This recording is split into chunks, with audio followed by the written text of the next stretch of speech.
is so much more than a mysterious bartender in 10 Forward. She's the first person people turn to for advice and guidance. She's the one who counsels the counselor. In this live stream, we're going to break down the top 10 Guinan episodes from Star Trek The Next Generation. So grab a fork and some prune juice, and let's start the show.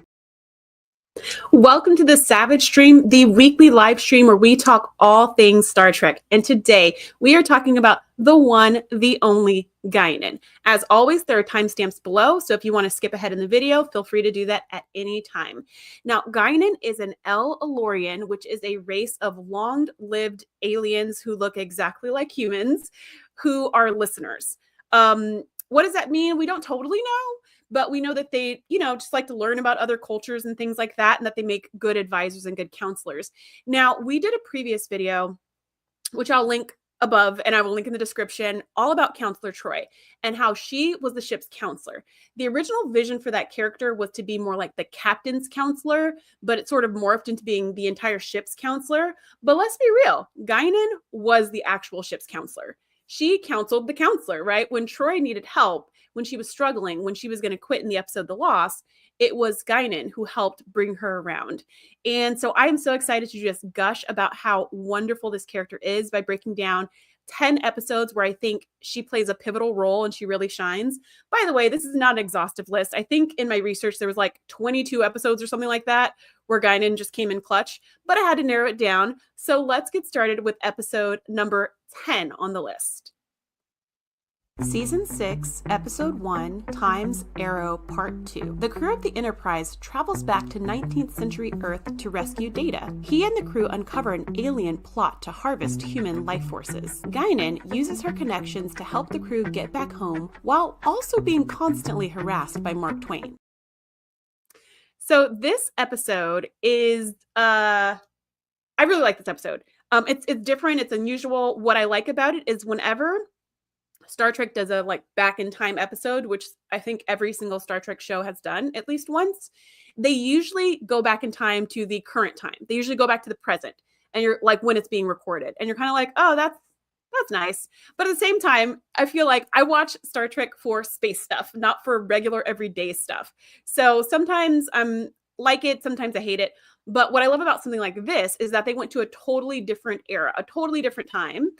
And they really weaved in the Star Trek elements that there's an alien species and they're consuming human life force or whatever, but they picked a time in human history where there was already a lot of illness, the plague was running rampant, whatever else was going on. And so they knew that their crimes of basically murdering a whole bunch of people would totally go unnoticed. And so I like that sci-fi Star Trek twist to it, where it's like, yes, we're going to wear cute costumes, which is fun, but also there's terrible aliens who are coming to destroy us. And, we've got to secretly stop them before they secretly win, which is so fun. So while I really like this episode, there are things I don't like. Basically one thing I don't like, which is Mark Twain. Everything about Samuel Clemens, I could do without. Every scene where he opens his mouth, I'm like, oh, not this again. And he has these long monologues. But anyways, that's my only complaint about it. The reason why I'm using this to kick things off is because this is where Guinan first meets Picard. So Data's head is found in Earth when they're excavating some cave. And then they're like, how did this get here? I think Picard's exact words were, Data, is this yours? And he's like, yeah, that is my head. I don't know how it got here, but that's kind of weird. So then Picard's like, well, I guess, you must go back in time at some point and lose your head. So I'm going to make sure you don't go on any away missions because I don't want you to die. And Data's like, that's silly. You can't prevent it. It's already happened. So anyways, all these series of events unfold.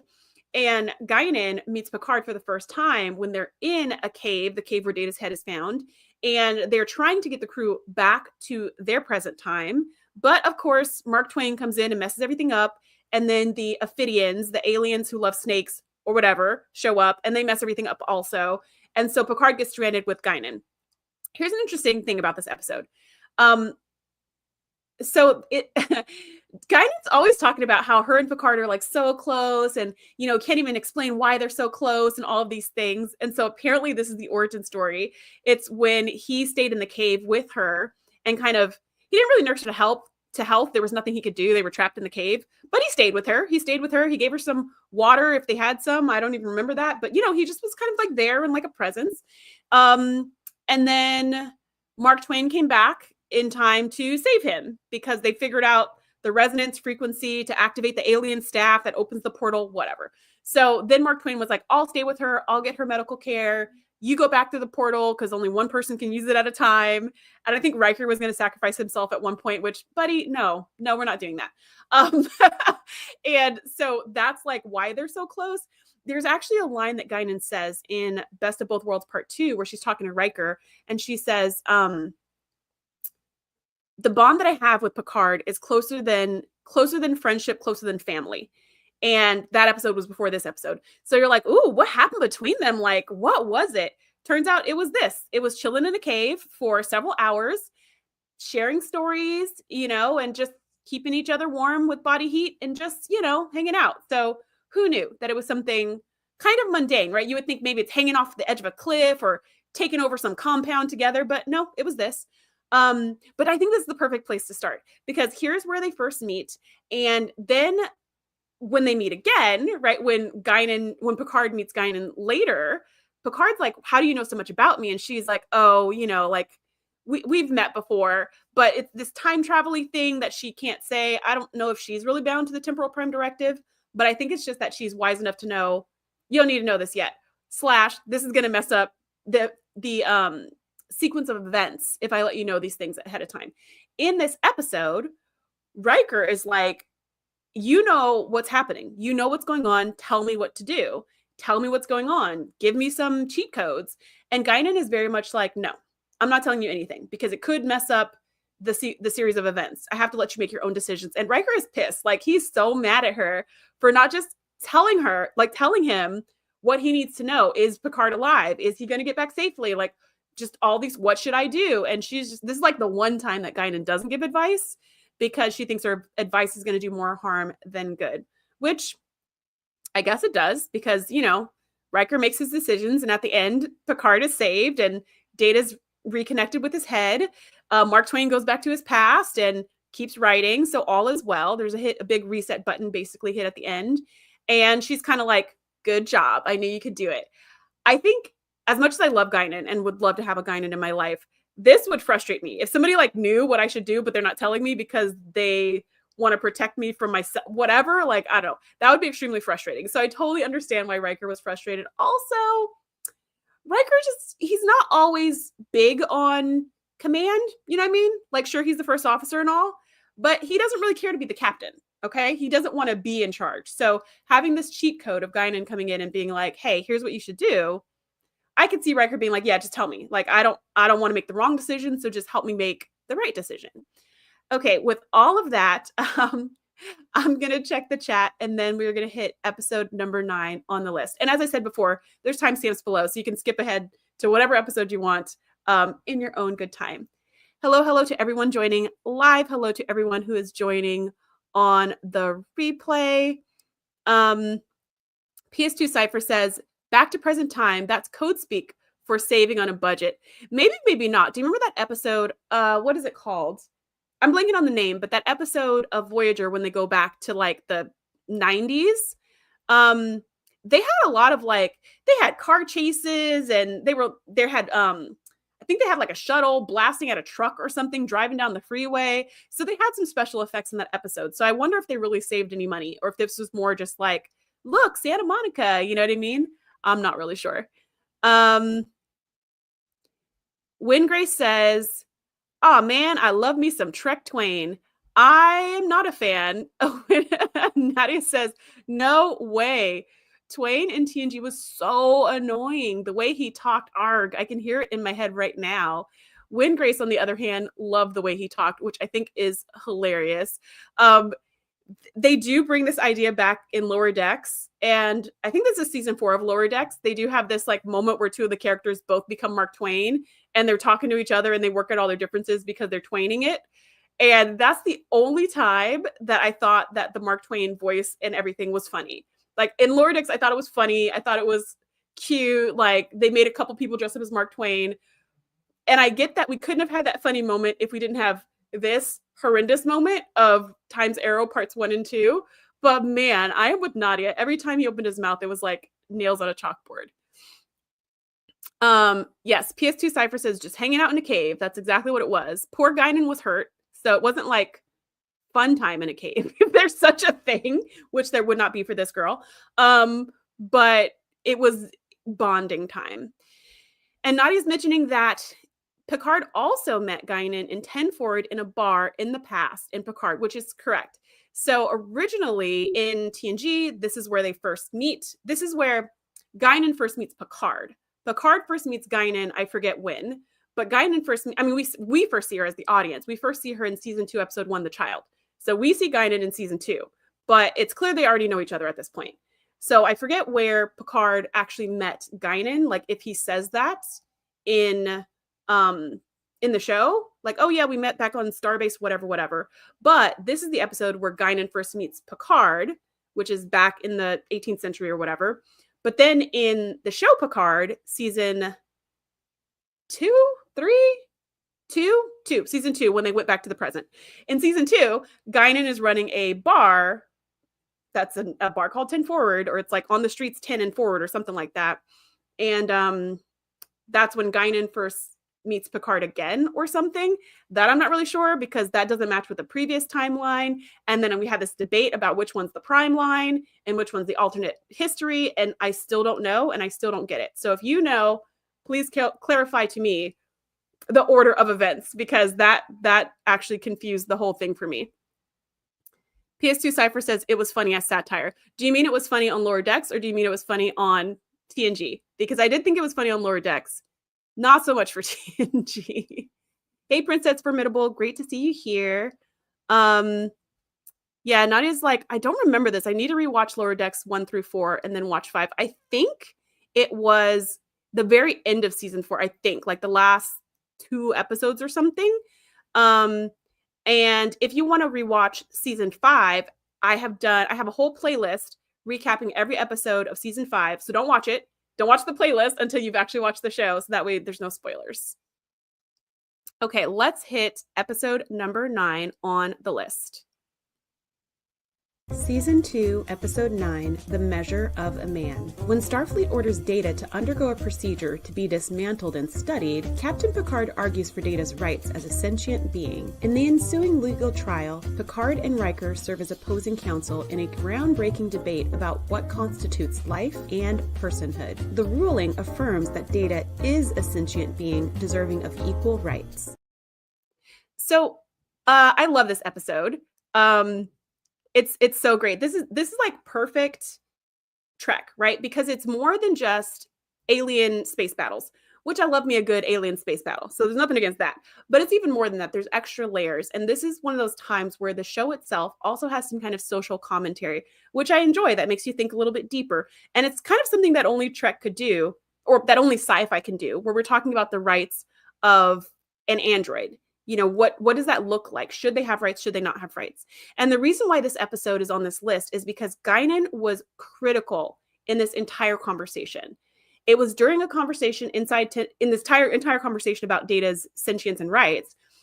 Guinan had a conversation with Picard in 10 Forward, where he was like, you know, he's Data's lawyer, and he's like, I'm losing the case. I'm not sure what to do. I'm not even sure how to think about this.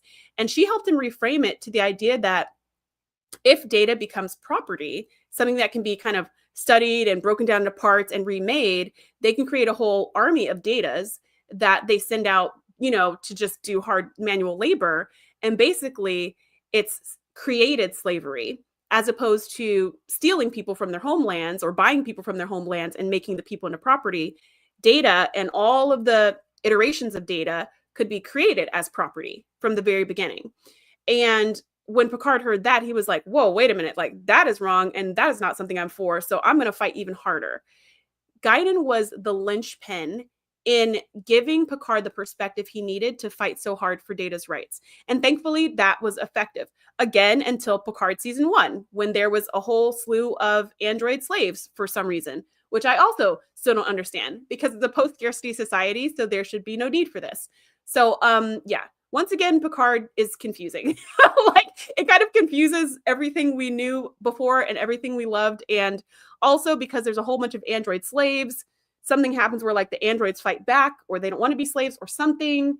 And then the Federation is like, death to all androids.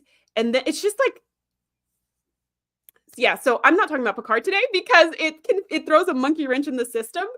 However, putting that to one side, if we're sticking with TNG, this episode was amazing.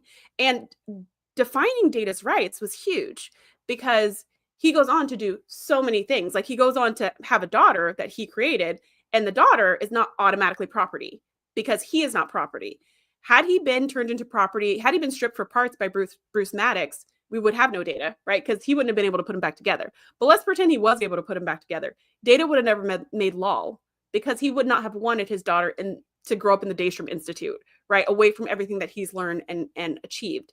So anyways, this is yet another episode where Guinan comes in clutch. One of many, many, many. So I'm going to check the chat and then head to episode number 8 on the list. Princess Formidable says, I knew it was going to be this one. How'd you know this one was going to be number 9? That's amazing. Patty says, I loved Guinan's dresses. Yes, Guinan's dresses and Guinan's hats. I want one of those just really big hats. Like, that just, I mean, talk about a statement piece. Gorgeous, gorgeous, gorgeous. Nadia says, I saw that you were putting out season 5 content, season 5 of Lower Decks. And that's another reason why I've decided to go back to Lower Decks sooner rather than later. Yeah, it's season 5 of Lower Decks at the time of this recording is going to be wrapping up pretty soon. But I'm going to do like a massive everything you need to know about season 5 when it's all done, because it's the final season. So if you have not yet watched Lower Decks and you love TNG, highly recommend. It's not for everybody. It's slapstick and goofy and silly, but I'm obsessed with it. Like, I love a good comedy, and it's definitely a love letter to super fans, in my opinion. PS2 Cypher says, I think they did that in Picard season 1. They did. They made all the android slaves. Who knows why? Yeah, and then Nadia's like, yeah, I didn't remember this conversation in TNG, but what serious foreshadowing. And it's also kind of sad, right? Because like in this episode, the message was that would be wrong to do. And then in Picard season 1, it's like, that's what we're doing. And it causes Picard to like leave the Federation. He's an admiral at this point, but he leaves the Federation because he doesn't agree with the whole slavery thing. But then in the show, he has to like rejoin the Federation sort of with these misfits because there's another threat. There's just like a lot going on. Wingrace says, Picard, confusing, literally everything we ever saw on TNG.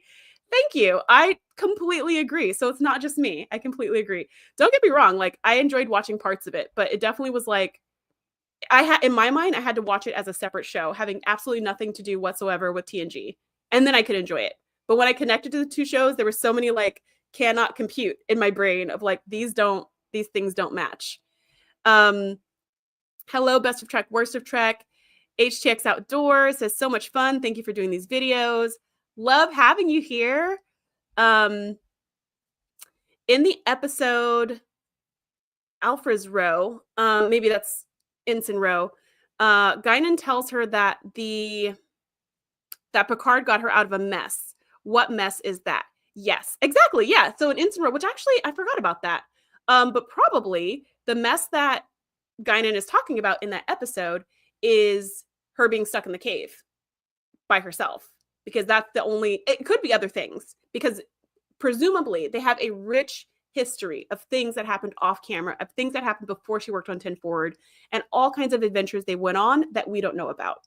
So either she was referring to him saving her life in the cave, although, he kept her company, but either he was referring to that, or she's referring to some other adventure that they had that we never got to know about. Nadia says, I don't know. I enjoyed Picard way more than pretty much everyone else. Probably true. I enjoyed Picard as well, but like I said, I just couldn't connect that show with this show. Otherwise, then I'd get upset about things, right?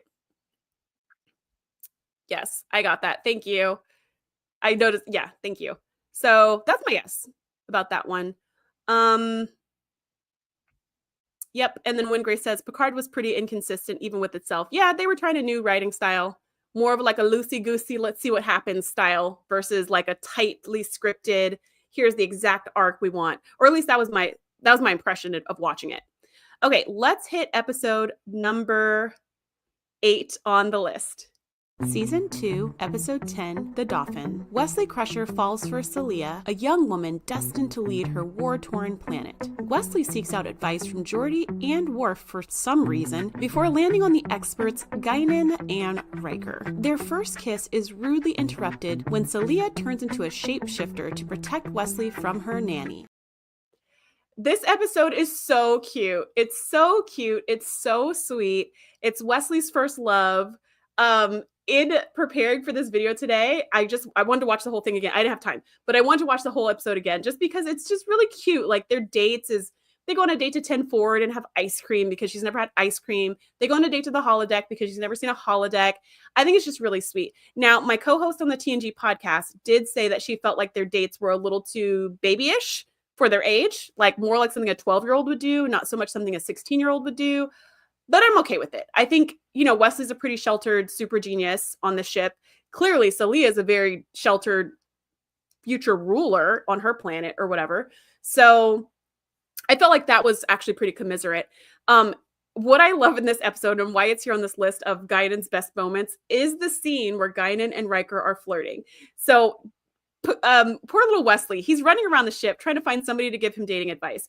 He goes to Geordi first because he's always working with Geordi, so maybe, but like Geordi, honestly, really, Geordi, is that who you should go to? That's not who you should go to. And then he goes to Worf next. Once again, you're like, these are like the worst people on the ship you could ever ask for dating advice, like these two specifically. And I don't remember if he asked Picard or Picard just like kicked him off the bridge once he started asking Worf these weird questions. But in any case, he did not go to the right people. And then he goes to Riker, and Riker gives him an object lesson instead of just being like, here's what you do. And I think Riker would be the perfect person, right? Because he's going to be like, be confident, believe in yourself. Like he's going to see all these things, right? And like the suaveness will just come out of you. Or even Guinan, because Guinan always gives great advice. But I love that Riker decided to take it to another level and to be like, let me demonstrate exactly what it would look like. And so the two of them sit down and they start flirting back and forth. And so at first Wesley's like, okay, you're very beautiful. Got it. But then very quickly, both Riker and Guinan completely forget that Wesley's there. And they're just going like, they are just flirting hardcore. And they're just going side to side. And he's like, hello. And he goes, Commander, wait, you lost me. Hello. And they're just like, Wesley who? And at some point he just kind of gets up and leaves. It's just really, really funny. So this had to go on this list because not only is Guinan great for advice, but she does not take herself too seriously. Do you know what I mean? Like she still knows how to have fun. She knows how to be playful, flirtatious, silly. I love all the scenes where we see her playing games. Like there's an episode where we see her fencing with the captain. There's an episode where she's playing, I don't know what that game is called, but she's playing like Skeet basically with Worf inside of some other training room where they're like shooting things. I think she told Beverly she plays badminton or something, but she doesn't really play that, or tennis or something like that. She doesn't really play that. But anyways, I love just seeing her in other environments other than 10 forward, just to show how cultured she is and what a broad range of interests she has. So she's like this wise, all-knowing person who's hundreds and hundreds of years old, but she's also down to just flirt with some cute guy in 10 forward to help this boy know how to do better on a date. And I just love that. I love that. I think it's adorable. Okay, I'm going to check the chat one more time, and then we're going to head to episode number 7 on the list.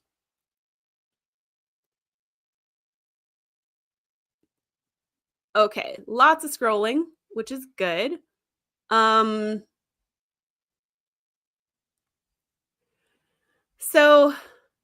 Princess Formidable is talking about Picard. I think Picard just as a person. I have nothing against Picard, but he lacks something that Kirk has in spades: action. He's very much into let's talk, and that's a bit annoying. So that is very true. What we were talking about with Picard is the show Picard, and how the show Picard was very different from every single thing in The Next Generation. However, your point about Captain Picard versus Captain Kirk is true. They are totally different captains, and they were made different on purpose, which I like. Like, I like that they're not exactly the same. So Captain Kirk is all about like, let's go down there and blow something up. Like he's just going to do it. And his counterbalance is Spock, right? To be like, hey, should we do that? Is that a good idea? That's like somebody kind of holding him back. In Picard's case, it's totally different. He's very much a diplomat. Let's talk things through. Worf is kind of the counterbalance, and before Worf, Tasha Yar, they will shoot anything and everything and at first and ask questions later, right? They're just like, just shoot it. If we're not sure, just shoot it, right? And Picard's like, well, there's probably a way we can do this without shooting something. And I would say the same thing for all of the captains. They all have like something different that they bring to the table. Janeway is completely different from Picard and completely different from Kirk, and Sisko is completely different from them, and on and on and on. And I love that. I think not just because they're different, because they should be. We shouldn't have cookie cutter captains, but also because for each show, people have like a favorite for these reasons, right? They're like, oh, I just really love Kirk because XYZ. I just really love Janeway because XYZ. I love Sisko. And I think that's great. I think it's great to give us as the fans more options of people to just obsess over. Nadia says, no way. JLP is way better than Kirk, but I'm biased because I decided when I was 10 years old that I wanted to marry Picard, LOL. Which is true. Nadia did decide, she did share that Picard is her future husband. So Best of Trek, Worst of Trek is quoting Picard, telling Wesley to shut up, which he's done more than once. Poor Wesley. Even though Wesley was the one saving the ship every time you turn around. Yeah, Nadia's like, OMG, I love that scene with Guinan and Riker. Tell me more about my eyes, which is so funny. Nadia's got them like lined up in order, which I love. She's got Captain Pike as the favorite, but the Captain Pike from Strange New Worlds, not Pike from TOS. And then Kirk, I'm guessing, would be number 2. And then maybe Picard would be 3 out of this list of 3. When Grace says, Wesley should have asked Barclay next. I think Barclay wasn't on the show yet, but because this is season 2. I think. But if Barclay had been on the show, this probably would have been the first person Wesley asked. He probably would have went to Barclay and then Geordi and then Worf and then Data. And you're just like, what are we doing, buddy? What are we doing? And then he would have asked O'Brien, and you're just like, and then Picard, and you're like, these are the worst people. These are the worst people to ask.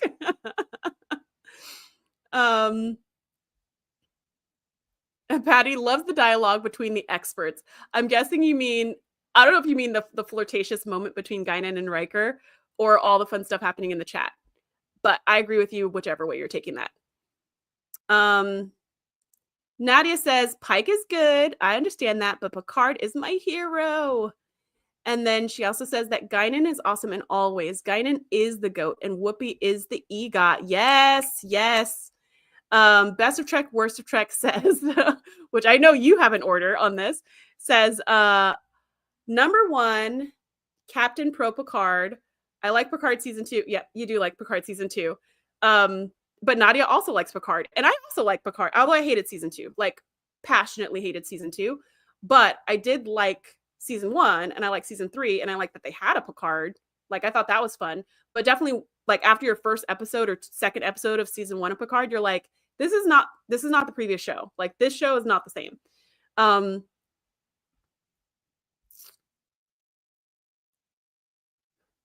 Princess Formidable says, Guinan was supposed to be the ship's counselor along with Deanna. I think it's like 2 different kinds of counselors, right? Deanna has an office.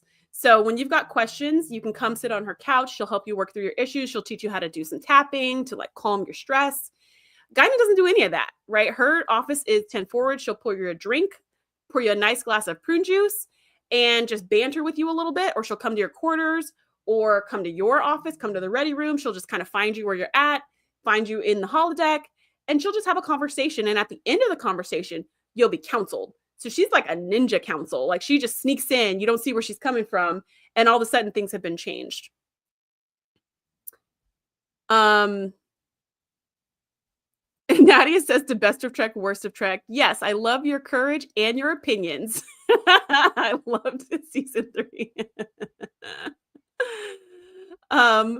Crazy Normie YT says Guinan 100% could have been ship's counselor. I think she was ship's counselor. She just wasn't, that wasn't her official name, which I actually think works in her favor, right? Because presumably in this day and age, in the show's time, nobody has any stigma against counseling. So it's not like, and even today, it's more normal for people to get counseling. But like, I can remember even just 10 years ago, if somebody said, I have a therapist, everyone would be like, oh, you know. But in this day and age, having a counselor or a psychologist or a therapist or whatever is not weird at all. So since there's no stigma, I'm guessing people wouldn't feel some kind of way about going to Counselor Troy. However, what I love about Guinan is because she's sneaky. You don't have to be like, I'm going through something, Guinan, I need your help. You just sit at the bar, just drinking, looking upset, and she comes over and like magically solves your problems, which I kind of like. PS2 Cypher says Kirk's style was called cowboy diplomacy. That's funny.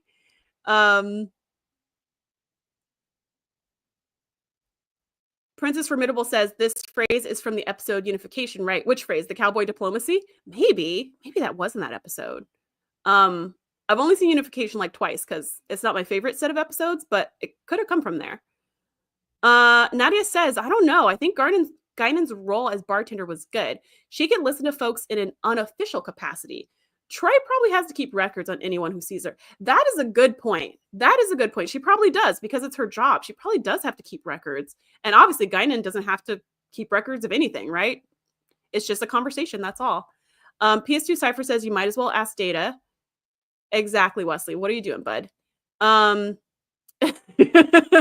Grace says, I'm not seeing many Archer comments. Bueller? Like, are there no Archer fans? Okay, but there's like a lot of captains because there's a lot of shows. And I have only mentioned 4. And there's way more than that. So if we had all the captains lined up, then yeah, I think people could make an easier list of their favorites. Princess Formidable says, where does Guinan go in the episodes where they're at the rooftop bar and she's just not there? Yeah, like where does she go when they're in Tinford and she's not there? She's not always there because I couldn't tell you what she's doing, but whatever she's doing, it's fun. Like, or cool or interesting. She's not just like in her quarters knitting or something like that. And I actually kind of like that. While on one hand, I could always have more Guinan. Like we could always have more Guinan. Give me more of that. So if she's just in the background and just shows up for a line or two, I am here for it. Like there's a scene in The Offspring where Data has a daughter where she's like teaching Lol how to kind of be a bartender so that she can see human interaction. And she's kind of helping her like, okay, this is what's going on there. These two are dating, she's kind of helping her. And I just love stuff like that. However, I'm okay with not seeing her all the time because I know whatever she's doing, it's amazing. Like she's out there doing things, you know what I mean? Nadia says, good point. I think we have to be fair with Archer. He was one of the first to go see what's out there. And that was before Federation and Starfleet were established. Brave guy. Wingrace says it could be called the bartender's log. Who's reading these logs? I suppose. Crazy Normie YT says Guinan has an office. Guinan does have an office. There was that one episode where she was like, I forget if she was coming out of her office or she was about to go into her office. Because I remember telling my podcast, like on the TNG podcast, telling my co-host, like, since when does Guinan have an office? What does she need it for? What is she doing in there? Because certainly I would think a bartender's office would be for like receipts and stuff like that, or what things you're ordering, but you don't need any of that in a bar where everything's replicated, right? Or maybe not everything's replicated. I'm not really sure. Nadia says Guinan is filling out the bartender's log while Troy is working with Riker on personnel reviews. So much admin. Princess Formidable says if Guinan were to write a book, it would be called How to Help a Crew That Faces Death Daily. And it'd probably be called The Sequel. Because I feel like she'd have enough to build a couple of books. Nadia says Guinan had an office to monitor the Borg in their first encounter in season 2. Oh, that's where it was. Okay. Best of Trek, Worst of Trek says in Q Who we see her office and she's talking about the Borg. That's where it was. I think that's the first and last time we ever see her office. And I'm going to go with Princess Formidable that she's in there writing her book. Because what else would she need an office for? Okay, with that said, let's hit the next episode on our list. And it is episode number 7.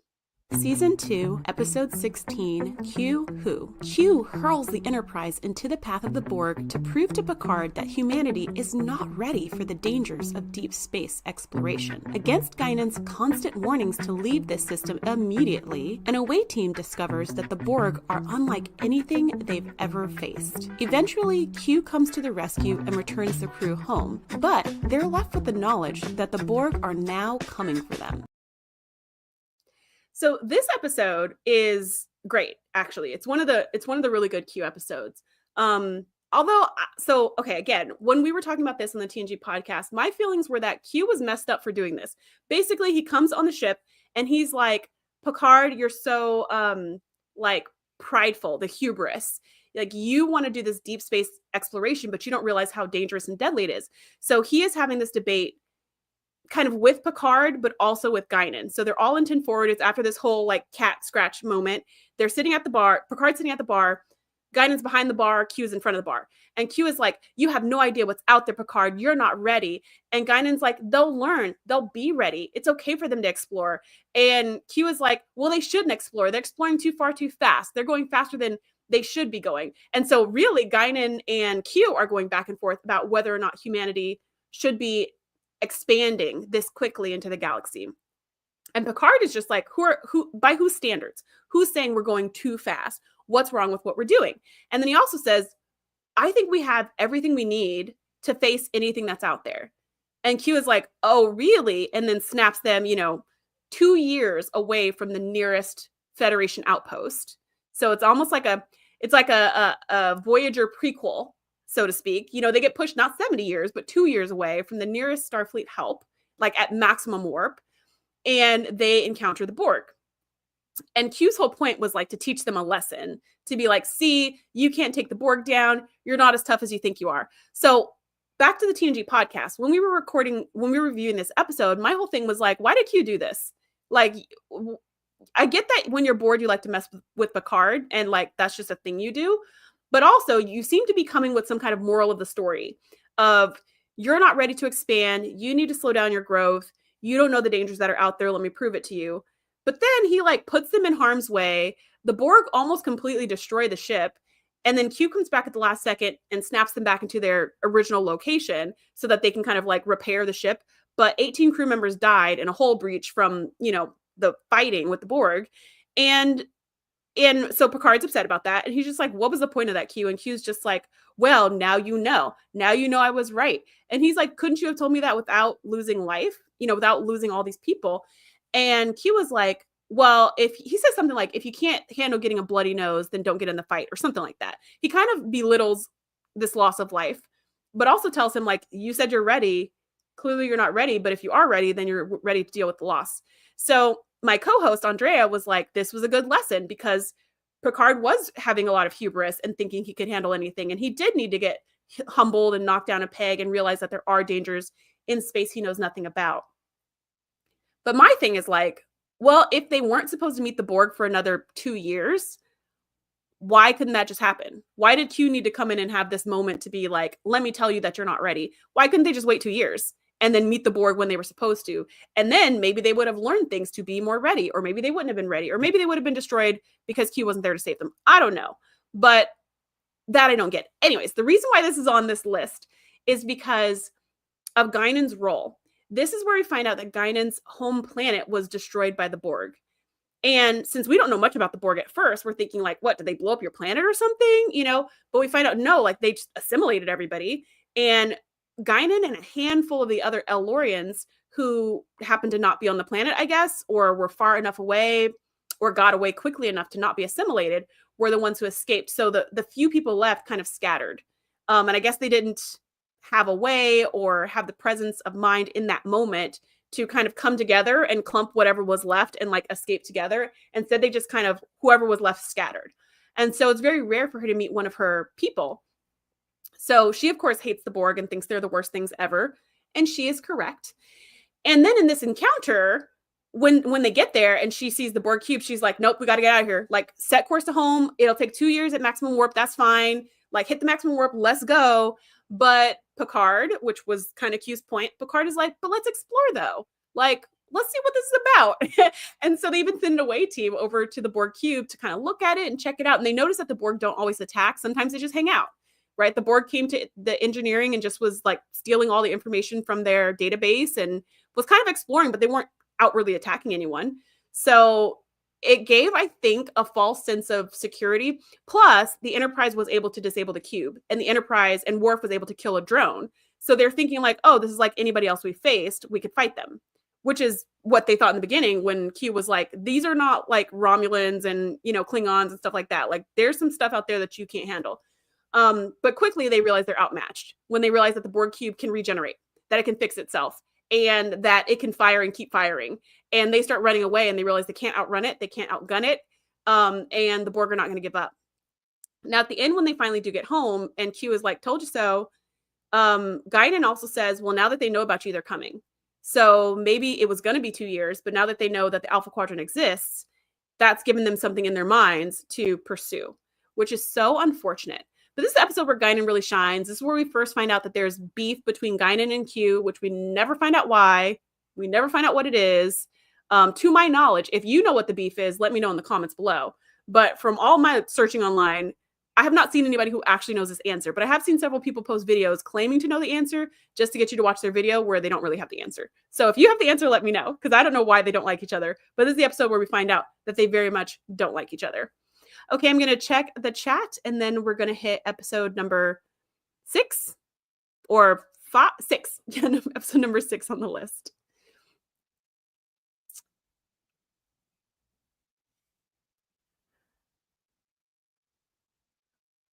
Okay. Wingrey says Guinan probably keeps all of her random huge guns in her office, either there or like right under the bar, like an old school bartender in the Deep South or something. Just like a big old gun right underneath the bar, right next to the gin and like the Romulan ale or whatever. Princess Formidable says, what does the hand gesture she makes in this episode mean when Q appears? Such a great question. Well, I'll tell you that answer in 3 ways. In the TNG world, we have no idea what it means. We have no idea what that little like cat gesture means. And Q also makes like a gesture, like a claw or whatever, other than I want to fight you. You know, it's kind of like that move in The Matrix when Morpheus is like, you know, it's kind of like the bring it. So that's what we can surmise, but we don't actually know. Second level of that answer, Whoopi Goldberg has in a lot of interviews explained what she was doing in this scene, where they said, you and Q hate each other. So we want you to demonstrate physically how much you hate this character. And so that just kind of popped out of her. When she saw him, she just did this cat motion and they were like, okay, let's run with it. So that's the second level of answer that it maybe doesn't mean anything. She just like decided her character should do that. And she didn't have a backstory for why that was or what it meant. And then the third layer of the answer, in Picard season 2, when we get another Guinan iteration, that Guinan uses the claw motion to summon a Q. Like she wants a Q to come into her bar because they have questions for the Q continuum or something like that. So she does that motion and then she like does kind of like a meditative like Om situation where she does this growl and it's supposed to like summon a Q to her. So take your pick of which answer it means. Nadia says, oh, I love when Guinan threatens Q with the whole claw hand thing. Man, I wish they had given her some sort of lightning hands, like a special effect. Yeah, we saw lightning hands in the episode Symbiosis in season 1. So wouldn't that be crazy if all of a sudden she's like, shh, and like, you know, she turns into like the Emperor from Star Wars and she's like shooting lightning from her fingertips? That would be crazy, especially since we haven't seen any superpowers of her before. We know she's a long-lived alien, but so far we haven't seen any special abilities like telepathy or, you know, any, you know, telekinesis or anything like that, pyrokinesis. We haven't seen anything like that. So that would be really fun. Plus, it would back up all of Q's statements of like, she's such a dangerous creature. Wherever she goes, trouble follows. You shouldn't keep her on your ship because she's so dangerous. I would have loved to kind of see Guinan be a little more dangerous.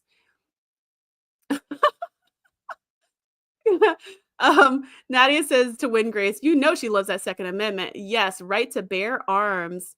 Best of Trek, worst of Trek says Q playing the Scarecrow.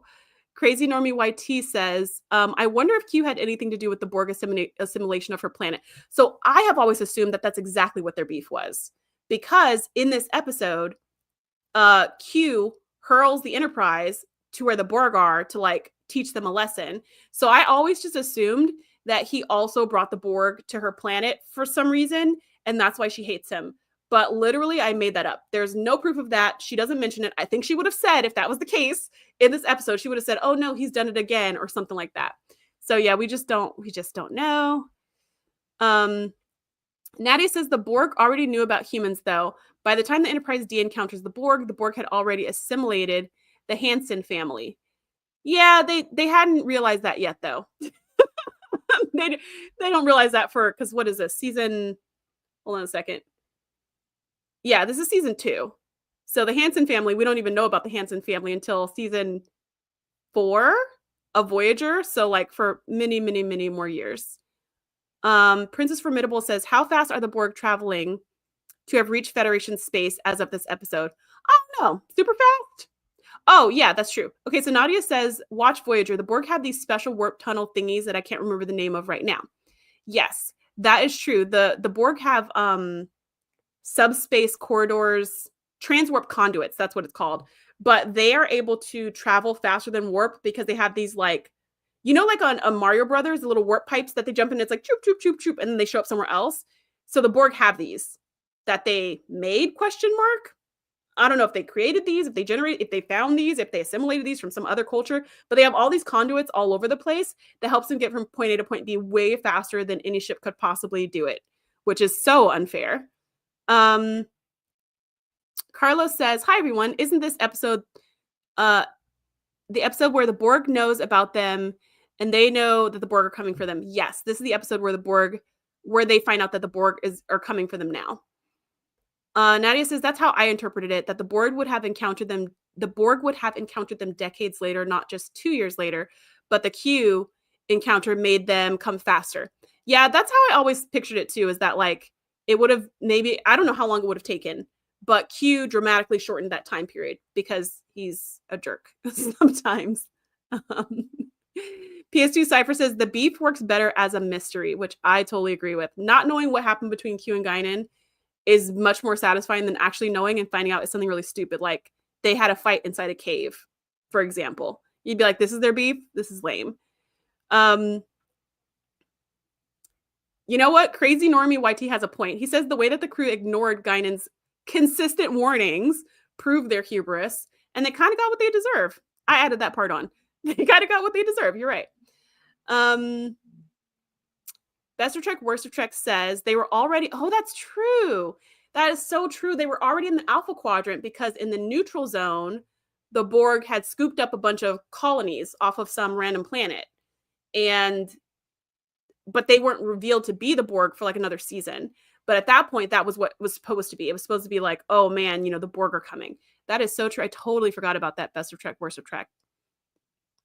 Nadia says, although clearly the Borg weren't that worried about humans at that point if they only sent one cube to section 001. Very true. Very true. Yes, Nadia, that was the season 1 finale.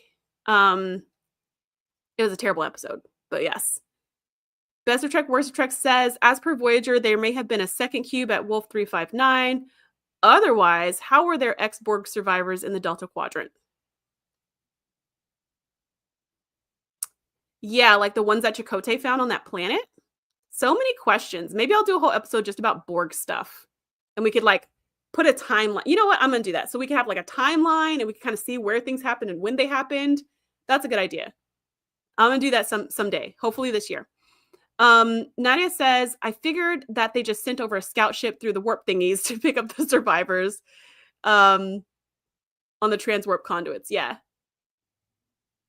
Guinan as Palpatine. Yes, thank you. Because I could not remember what the Emperor's name was, but I remember the electricity fingers. And that would have been like so fun to watch. PS2 Cypher says transwarp conduits. That's it. Also per Voyager, there were only exits in the Alpha Quadrant. Yeah, like that thing with the transwarp conduits that like, that's one of those things that they write in later. And you're like, well, if they had those before, couldn't they have done so much more before? But I'm not mad at them because they were glorious in the movie First Contact, right? It was like, just having the Borg there and coming after Earth and then Earth being assimilated and like all of that was great. So if it took them time to figure out how they wanted the Borg to work, I'm okay with that. Nadia says, yes, do the Borg stuff episode. Yeah, I think we need a whole Borg episode. And then PS2 Cypher says, I want a top 10 moments when Data was, I don't know what that means. OP. I don't know what that means, but I do have an entire episode about, I do have an episode about the top 10 Data episodes. So I will link that somewhere, assuming I remember to link that. And then Carlos seconds, yes, do a Borg one. Okay. Majority rules, let's do a Borg one. In the meantime, let's do the next episode on the list, which is episode number 6. Season 3, Episode 13, Deja Q. Q is stripped of his powers and seeks asylum aboard the Enterprise. Guinan tests whether or not Q is mortal by stabbing him with a fork. Turns out, he was telling the truth. His numerous enemies immediately attack the ship, and it's not until he attempts self-sacrifice that his Q powers are returned to him. So, this one I really like. Like, this is probably my favorite Q episode. Yeah, I think this is my favorite Q episode in TNG, because my favorite Q episode is in Voyager. But this is my favorite Q episode in TNG. I love when he becomes mortal. I love when now he has to see what it's like to be immortal, where he's like, oh, I'm hungry, I'm thirsty, I'm tired, I'm cold, and all these things. But the reason why it made this list is because Guinan gets to test his mortality by stabbing him with a fork. And I feel like that is the most iconic Q and Guinan moment, other than the claw hands thing, right? Like, if you ever see a meme, like, it's the claw hands. But the second thing is this fork stabbing. And I just think to myself how satisfying that must have been for Guinan. And the episode is, or not the episode, the scene is so great, because they're just kind of sitting there talking back and forth, and Q's just going on and on about how, like, you're such a dangerous little imp and all this stuff. And she's just like, oh, so you want asylum on our ship and blah, blah, blah. And then she just casually picks up a fork and stabs the crap out of him. And then is like, yeah, it seems real to me. Like, I think he's telling the truth. And she just kind of like walks away, and he's like, like, you're the worst and all this stuff. And it's funny because it's almost like you could see him like running to Picard and being like, Guinan stabbed me. And Picard being like, Guinan wouldn't do that. And then Q being like, look, there's the fork marks right there. And then Picard being like, well, you probably deserved it though, right? So I just love that scene. And also the fact that Guinan, I think, is pretty reserved in her attacks on him. Like, that's pretty much it. And maybe just some banter back and forth about how much they don't like each other. But like, that's it. She's not going to Captain Picard being like, we need to throw him off the ship, we need to space him, any of that. She's not still pushing that like revenge thing. She stabbed him and she moved on. So that's why this episode made the list of just like top Guinan moments. Plus, it's something that I feel like everyone who's ever met Q wants to do. It's in Deep Space Nine, where Sisko punches Q the first time he sees him, because he blames Q for bringing the Borg, which killed his wife, and rightly so. But the thing about that scene where Sisko punches Q is it's like, that's got to be what everyone who's ever met Q has wanted to do. And just no one's done it until this moment. And so I feel like that with Guinan and the fork. It's like everybody's probably wanted to do that, but only Guinan had the thought, like, yeah, I'm just going to do this. Yeah. Anyways, okay, I'm going to check the chat, and then we're going to hit episode number 5 on the list.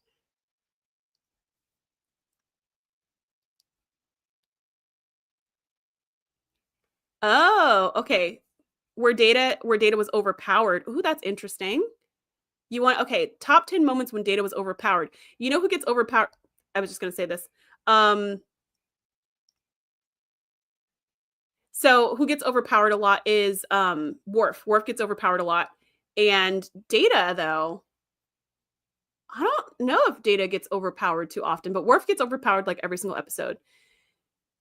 So note to banned account, not a banned account, says, did Michael Dorn really refuse to act in Star Trek TNG Code of Honor? I don't know the answer to that question. If anybody would know, my guess would be Best of Trek, Worst of Trek might know, or Wingrace might know. But I don't know the answer to that question. I do know that that episode was a racist piece of trash, but I don't know if Michael Dorn refused to act in it. And I mean, acting's their job. So every episode of Star Trek was not sunshine and roses. And I did see this one panel. I don't think Michael Dorn was on it though, but I did see a panel with with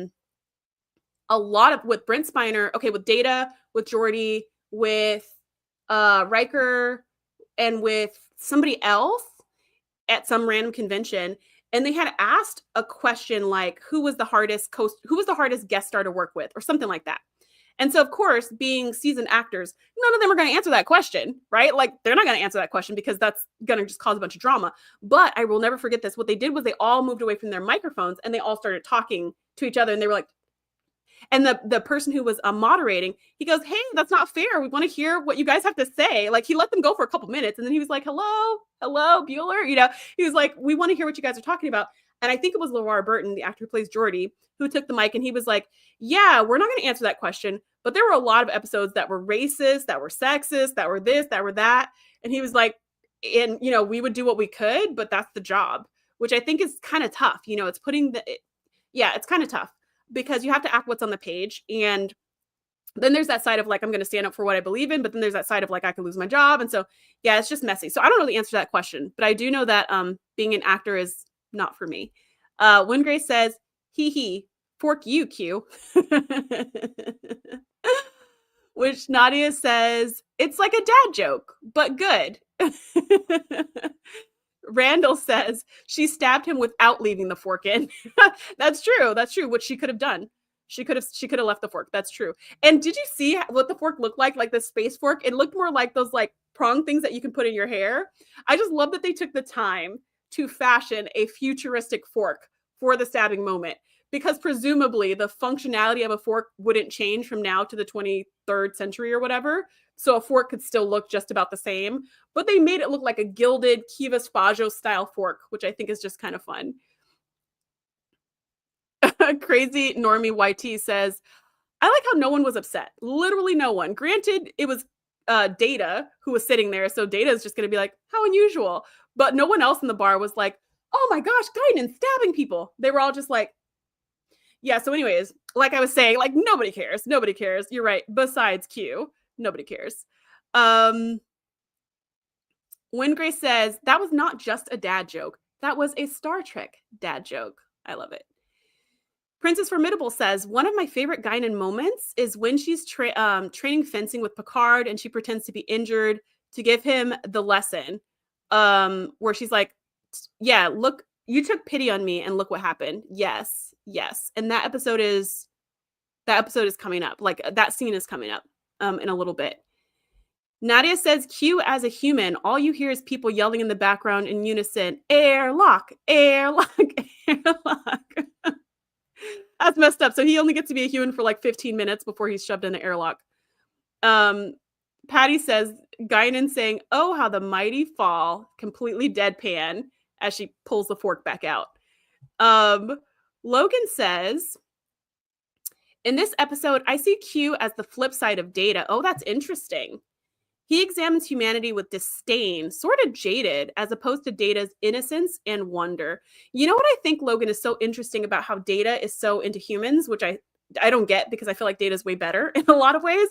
I think it's interesting that Data's like, I would like to be more human, so I want to know how humans work so that I can emulate them more and make my lifestyle match them more, which I don't totally get, but it's sweet the way he goes about it. I think you're right. It's like an innocence and a wonder. And Q is the exact opposite. He just hates everything about humanity specifically. There are all kinds of living things, all kinds of life forms in the galaxy, in the multiple quadrants that he's able to visit, in the whole, continuum of space and thought and wherever else he lives in the Q continuum.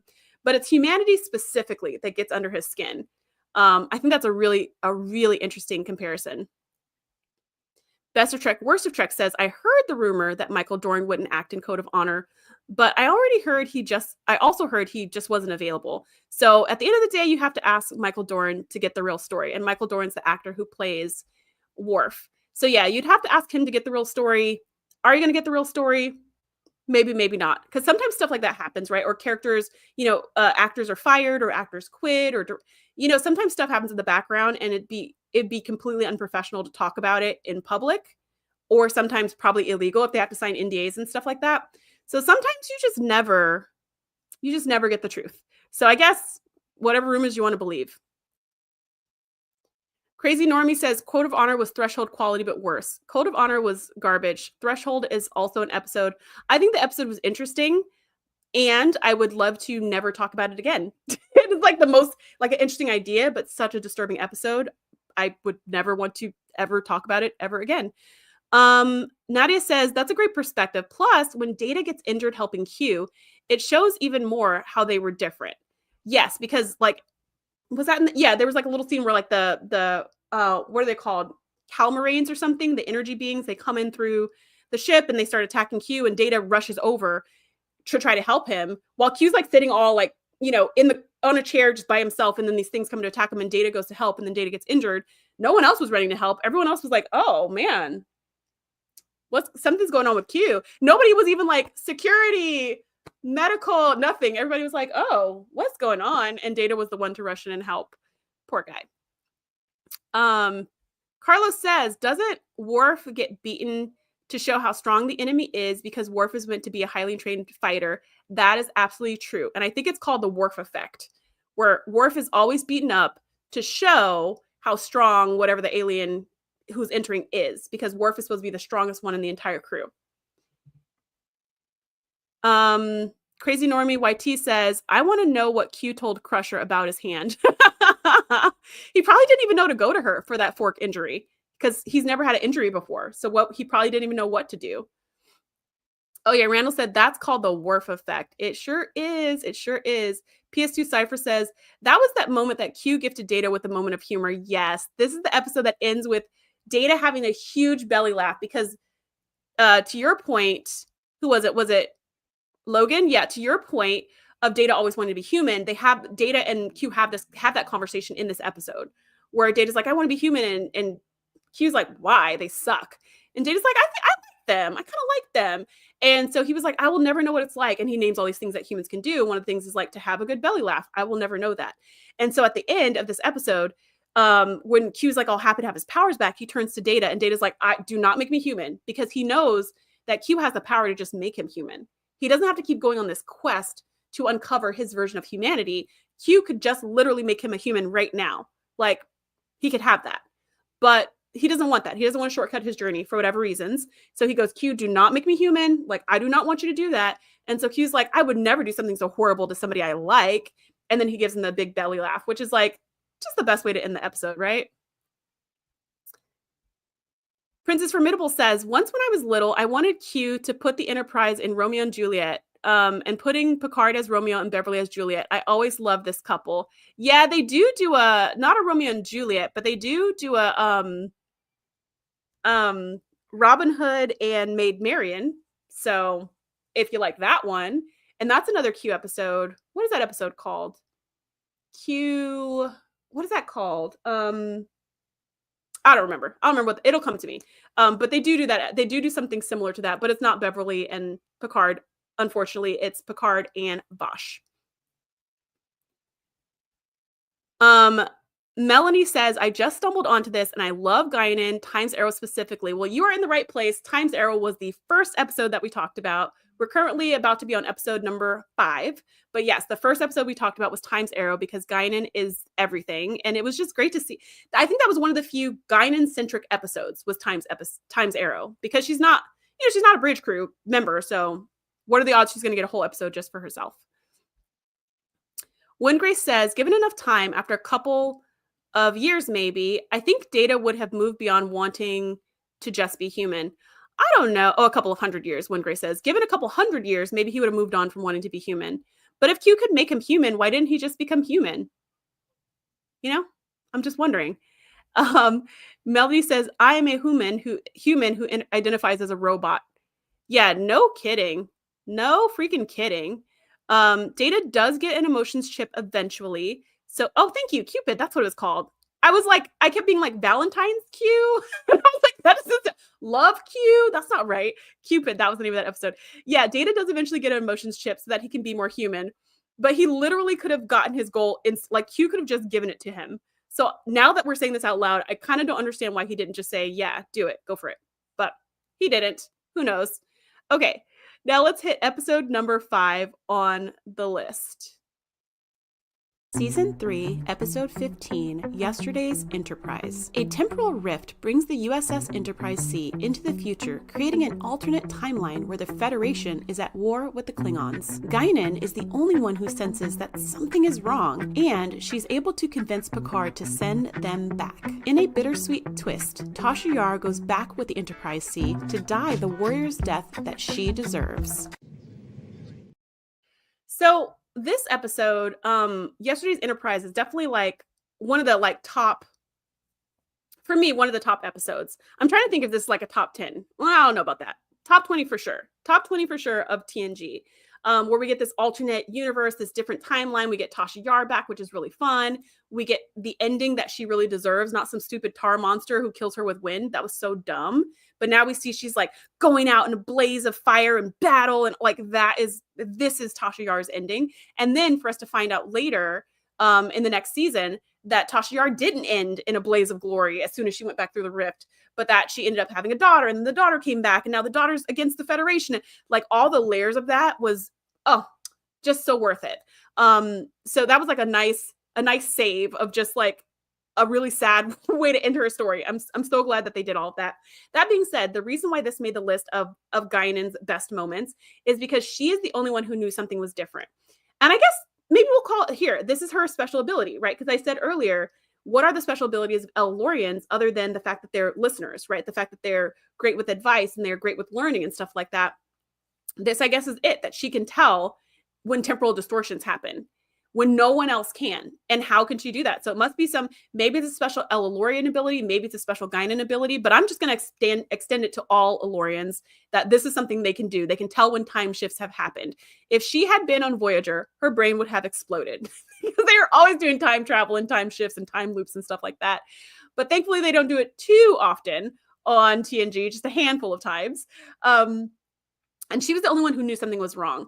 And not only did she know that the war was not supposed to be happening, they shouldn't be at war with the Klingons, that this is not right, but she also knew for certain that Tasha Yar had died a pointless death. And Tasha died, I think it was episode 22, Skin of Evil. I think that's episode 22 of season 1. And Guinan came in episode 1 of season 2. So these two characters never met. So Guinan is like, I don't even know you. Like, I've never met you. And Tasha's like, what are you talking about? We've been friends for years, because in this alternate timeline, Tasha never died. So they've been friends for years and years and years at this point. And Guinan's like, no, I don't know you. I've never met you. And you're supposed to be dead, because I think Tasha asked herself, Tasha was like, you always look at me funny. Like, what is going on? Is there something I should know? And Guinan's like, yeah, you're supposed to be dead. And she's like, well, how did I die? I hope it was brave. And Guinan's like, no, it was pointless. It was useless. There was no reason for it. It was dumb. And Tasha's like, oh, that sucks. And then Tasha makes the choice of like, hey, if I'm not supposed to be here, I'm going to go back with Enterprise C. Couple of questions for you in the chat. One, would you have told Tasha? Was there any benefit to that? Because to me, thinking about it right now, I'm like, that's kind of cruel. Like, who does it help? Two, if you were Tasha, would you believe Guinan? Because I wouldn't. I'd be like, I'm not trying to hear that I died a pointless, meaningless death. I'm not trying to hear it. But she believes it immediately, like no questions asked. And maybe they just have known each other for so many years that they've built up that kind of trust where she just believes whatever Guinan says, because why would Guinan make things up? And not that I think Guinan's a liar, but like, I just wouldn't be so quick to believe that my life was died, that I died, it was useless and pointless and all of this, and then go and get on the Enterprise C to probably be immediately blown up because it's a better ending. There's a scene in this episode where Guinan is convincing Picard that the Enterprise C needs to go back to put the timeline right. And Picard's yelling at her. They're yelling at each other, but Picard's yelling at her, and he says, who's to say that this timeline is any less correct than the one you remember? Who's to say that this is wrong?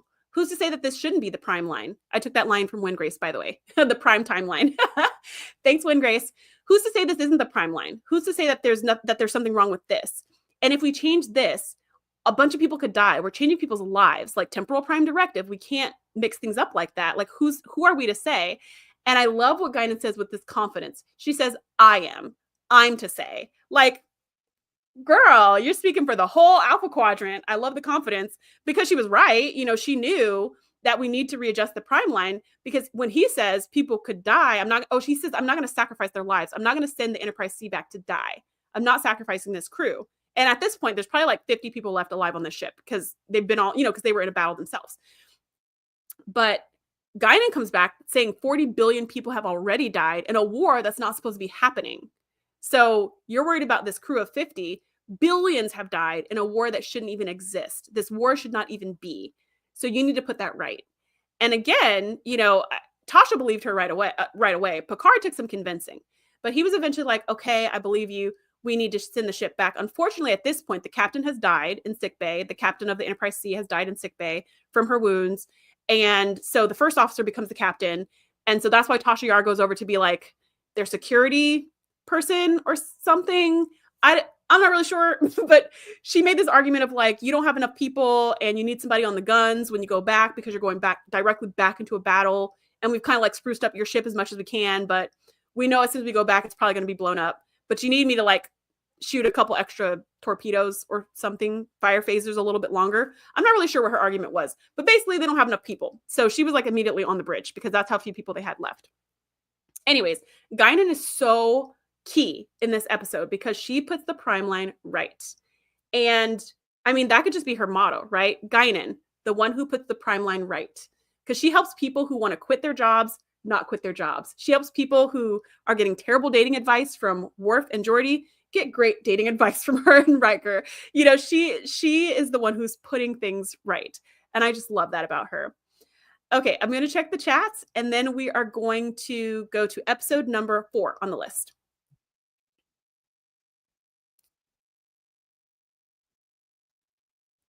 Time Travel 101, I love that. Cupid. Thank you guys for the Vosh one was Cupid, yes. Melanie says, Mark Twain was also a fun character. Ever run into Haley's Comet? Yeah, we talked a lot about Mark Twain and how Mark Twain was not my favorite because every time he opened his mouth to talk, I was like, oh, it was like nails on a chalkboard. But Wingrace loved Mark Twain and loved how Mark Twain talked. And then I was saying how they bring back that idea of Mark Twain in Lower Decks season 4, and I forget which episode, but it's hilarious there. So if you love the Mark Twain character from Times Arrow parts 1 and 2, you should go check out that episode of Lower Decks. Just type in Lower Decks Mark Twain. You can probably just watch that exact scene somewhere on YouTube, but it's great. Nadia says, yes, Guinan was clutch in yesterday's Enterprise. And Melanie says, this is Time Travel 101. Like, there's some things you can and can't do when there's time travel.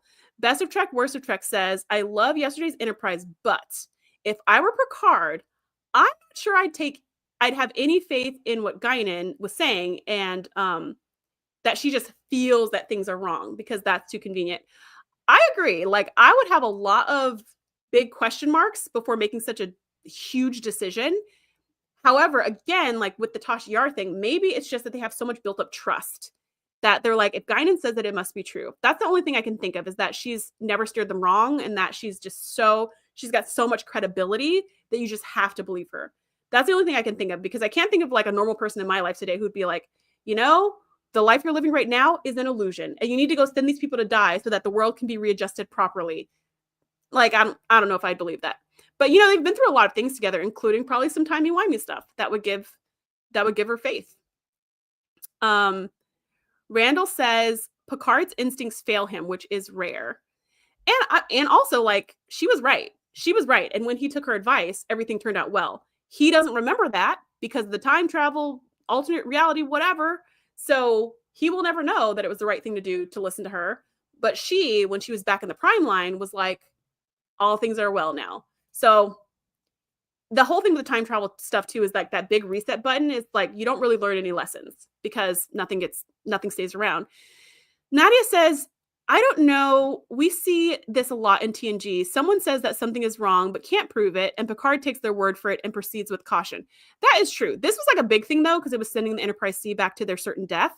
But yes, almost every time that a character is like, something was in my quarters, or I had a vision, I had this weird dream, I think someone's trapped in some kind of pocket of time and they're living in REM sleep or whatever, you know, they're always like, okay, level 3 diagnostics. They always just kind of believe them and run some kind of check, which is the Starfleet way that I actually really like, that they always believe people and try to figure out if it's true or not. Nadia says, so it would make sense that Picard would believe Guinan in yesterday's Enterprise. Crazy Normie YT says, I would not have told Yar, probably. I would love to hear from you guys. Would you have told Yar or not? Would you have believed Guinan or not? Like, I would love to hear your thoughts on it. Melanie says that Guinan and Picard's relationship is closer than friendship, deeper than family, or whatever she said. Yeah, she says, exactly. She says closer than friends, closer than family. And I'm willing to let him go. PS2 Cypher says, honesty is the best policy. Yeah. I'm not saying that Guinan should have lied to Tasha Yar. I'm saying, did she need to tell her that hey, Tasha, by the way, you're supposed to be dead. And also your death was super pointless. That's more my question. But I guess I could say that Tasha did ask her directly, like, why are you looking at me funny? And then Guinan just answered the question. So Guinan didn't seek her out to be like, hey, let me tell you, you're not supposed to be alive. Like, she didn't go out of her way to do it. So I guess that's fair. Crazy Normie YT says the Elorians are such an overpowered humanoid species. Yeah, I'm curious, like, what other powers that they have. And I didn't even remember they had any powers until talking about this episode and saying, oh, like, maybe they can sense time shifts. Thanks, Win Grace. Crazy Normie YT says, honestly, you have to feel terrible for Tasha no matter what. Yeah, agreed. But I love the way she went out in the end because that was a choice. That wasn't some stupid tar monster killing her for no reason. That was her being like, I choose to go down fighting, which is exactly what Tasha would choose if she could choose. Melanie says, Picard to Yar, and Guinan felt it was necessary to tell you. And Yar says, I felt it was necessary. So that clinched it. People just trust Guinan. Elorians have powers that short-lived humans lack. Crazy Normie says, well put. Princess Formidable says, when I saw Tasha in this episode, I almost screamed with joy because I cried a lot when she died. Wasn't it crazy when she died in Skin of Evil? I remember watching that episode and being like waiting for the punchline. I was waiting for her to be okay because no one ever dies. I mean, not the main crew, maybe red shirts and TOS, but like the main people don't die. So I remember watching that and being like, waiting for her to come back to life. And then she's dead in sickbay. And I'm like, oh, they're going to revive her, and waiting for like some hypo spray that brings her back. And then they had a funeral and it was like, wait, is this for real? Wait, it was kind of like I didn't even absorb it, Princess Formidable, that she had actually died until they had a funeral, because I just thought there's no way. There's no way. PS2 Cypher says, I wouldn't have said it as nice as Guinan said it. I also would have asked if she hooked up with Data in that timeline too. Randall said that Guinan's superpowers were curly fingers. Melanie says that, oh, hold on. Wait, where'd it go? Melanie says Tasha went out with glory, just like a Klingon. Yeah, Tasha said today is a good day to die. Let's go. Princess Formidable says, poor Tasha, no luck in any timeline. Carlos says, no, I wouldn't tell her because it couldn't do anything to keep the new timeline. Yeah, the cool thing about telling her is that she went out in a blaze of glory and got a proper Warriors ending, as far as we knew at this point. Also, we find out that the Enterprise C wasn't destroyed. So maybe she had a hand in that. Maybe she helped them not be totally destroyed, but instead taken as prisoner. And then we get all the Selah, like all the storylines with her daughter. So I'm actually really glad that she ended up going back, and she would not have gone back if Guinan didn't tell her there was nothing for her in this life. Okay, with that said, let's go to episode number 4 on the list. Season 5, Episode 3, Ensign Ro. Ensign Ro joins the Enterprise to help locate a Bajoran terrorist as ordered by Admiral Kennelly. He gives her an offer she can't refuse, but also, since he's shady AF, he makes her question who she can trust. Naturally, Guinan saves the day by getting Ro to open up to Picard, and they all work together to uncover the truth. So I love this episode. This is one of my top 10 for sure. Or maybe top 15, but like this is one of my top episodes, Ensign Ro. I love everything about this episode. I love hearing more about the Bajoran's backstory. I love hearing about Ro herself. I love that she's kind of like a misfit officer. She's not the kind of candy cane officer that we usually get, who's like, I love Starfleet and following orders. She's very like grainy and gritty and kind of like, I'm here because I have to be, but you have a lot to learn from me. I just like that she brings something different. If everybody on the crew was like this, it would be horrible. Would I be best friends with Ro? Probably not. I'd probably be the more like, I love following orders if I was on the Enterprise. So I don't know if we'd be besties, but I just like that she brought something different to the conversation. Again, Guinan comes in so clutch in this episode. Ro comes to 10 forward to drink her sorrows away, and Guinan notices that everybody's looking at her and talking. And so she's chatting with Geordi about it. She's like, who's that? And why is everybody talking about her? And Geordi's like, oh, she's the worst. And Geordi totally has like a mean girl moment. She's like, oh, she's so bad. She did this away mission, and then a bunch of people on her away mission got killed. And so it's basically pretty much her fault. And then she got sent to a penal colony. And yeah, just don't talk to her. Don't hang out with her. She has the cooties. And Guinan's like, that sounds like my kind of girl. And immediately walks over and is like, hey, can I join you? And Ro's like, no. And Guinan's like, thanks, and sits down. And she's like, I said no. Actually what she says is, I prefer to be alone. And Guinan's like, no, you wouldn't. And she's like, excuse me? And Guinan's like, people who prefer to be alone stay in their quarters and replicate their own synthahol. People come to 10 forward because they want to be around people. So you must want to be around people. And she's like, who are you? And she's like, I'm Guinan. I 10 bar and I listen. And she's just like, what is going on? So Guinan becomes Ro's very first friend, potentially only friend ever. Because even though Ro gets more embedded with the crew and we see her in a couple more episodes and stuff like that, and when she finally leaves the ship and joins the Maquis, there's like a moment where, you know, it seems like it just broke Picard's heart. So that would presuppose that at some point she and Picard really became like close in this mentor-mentee relationship. So eventually she's got allies or friends or something. But at this point, she's got nothing but enemies. Nothing but enemies all around her. And Guinan goes out of her way to be her first friend.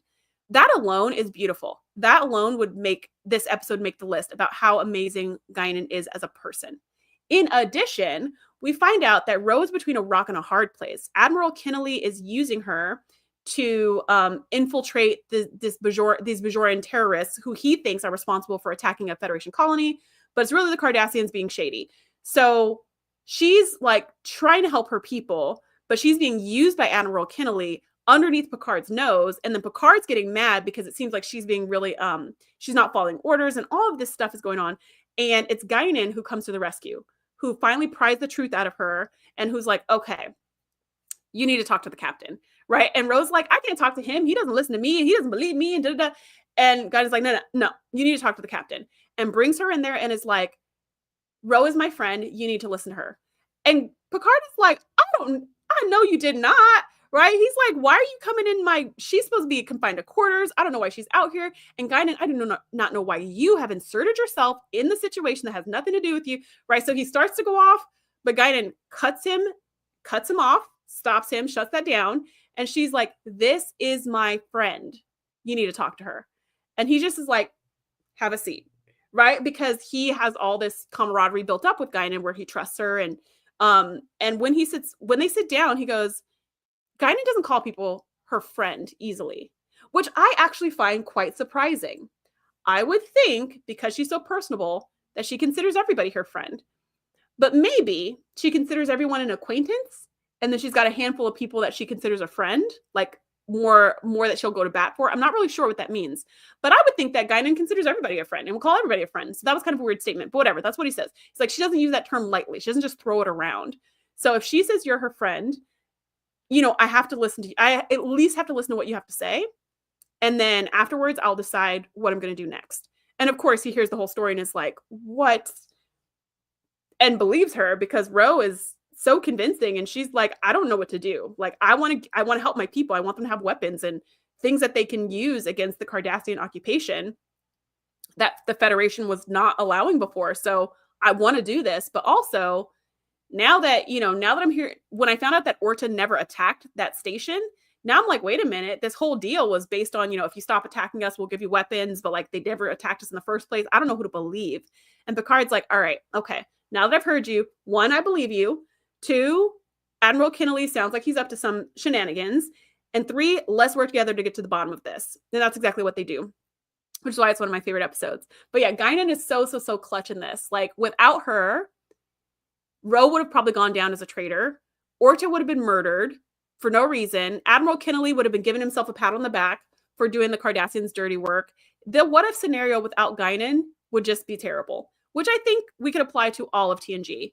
And for what it's worth, Picard Season 2. Not having Guinan would just make things terrible. Okay, I'm going to check the chat, and then we're going to hit episode number 4, 3, whatever the next episode is. We're going to hit the next episode on the list.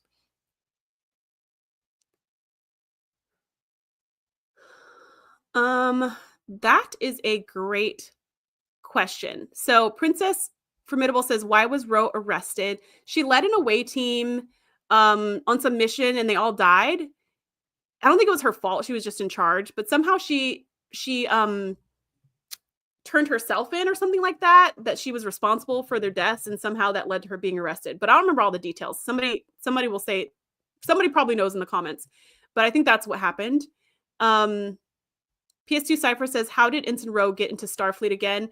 I don't know. I don't think we have the whole backstory because she grew up on a refugee camp. So I don't know how she went from the refugee camp to Starfleet Academy. We know that part of her story because she tells that part of her story in the episode Ensign Ro, but we don't know the middle part.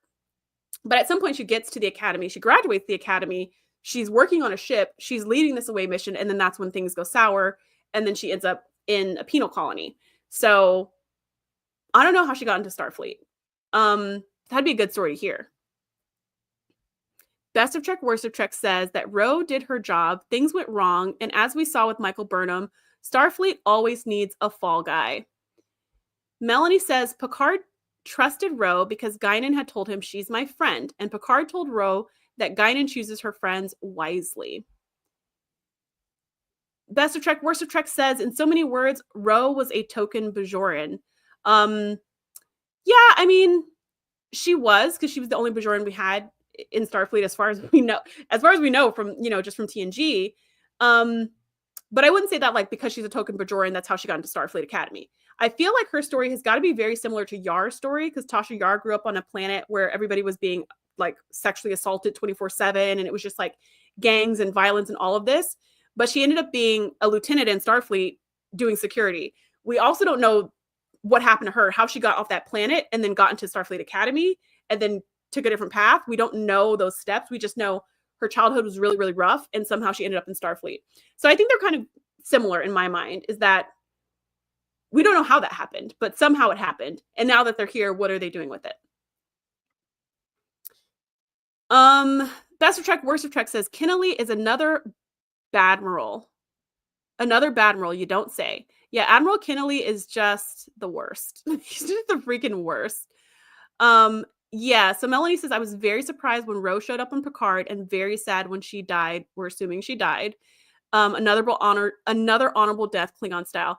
Yes. So if you haven't seen Picard, spoiler alert, Ro comes back, and not only does she come back, she's like in Starfleet again. Like she's in full uniform, and her and Picard are friends. So the scene where like she sees Picard in the hallway and you're like, what the heck? And then they like hug or something. You're like, what the heck? Yes, I agree with you, Melanie. That was totally like a moment where you're like, it's Ro. And then like her ship gets blown up or something. And you're like, what the heck? So, yeah, it was a very honorable death. And if Ro is going out, she is also going out in a blaze of glory. No tar monster's getting her. She's going out doing some kind of military actions because of course she is. It's Ro. Oh yeah, Nadia said Insincito was Bajoran. That's true. Insincito was also Bajoran, and she was also in the academy.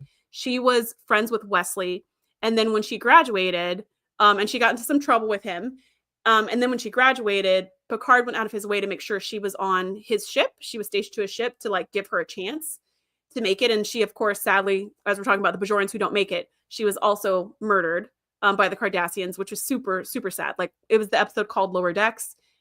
Heartbreaking episode, beautiful episode. Another one that's like, it's really good, but it's hard to say it's my favorite because I literally cry every time I watch it. Best of Trek, Worst of Trek says, she said at some point that she got into Starfleet because of the politics of being Bajoran. Okay, well, I don't remember that. So I'll trust you because you've seen a lot. You've seen the shows many, many, many more times than I have, but I don't recall her saying anything about how she got into Starfleet, just talking about how she got out of it when she ended up in the penal colony. And then, when she became Maquis, she didn't really talk about anything Starfleet, really. Melanie says, I would have liked to have seen some interaction between Ro and Kira, whether they met on DS9 or on Bajor, or for whatever reason they team up to solve a serious problem. That would be fun, wouldn't it? So originally, this is actually the rumor I've heard from my the TNG podcast, my co-host on that podcast, who did the deep dive. I did not. But what she heard was that originally, Ro was supposed to be Kira. Like Ensign Ro was supposed to be on DS9.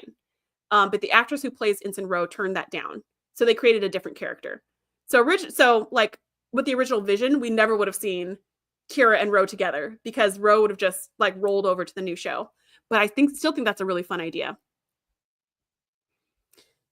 Oh, Nadia says, I like to believe that Sito is alive somewhere. I wish they had brought her back, at least in DS9.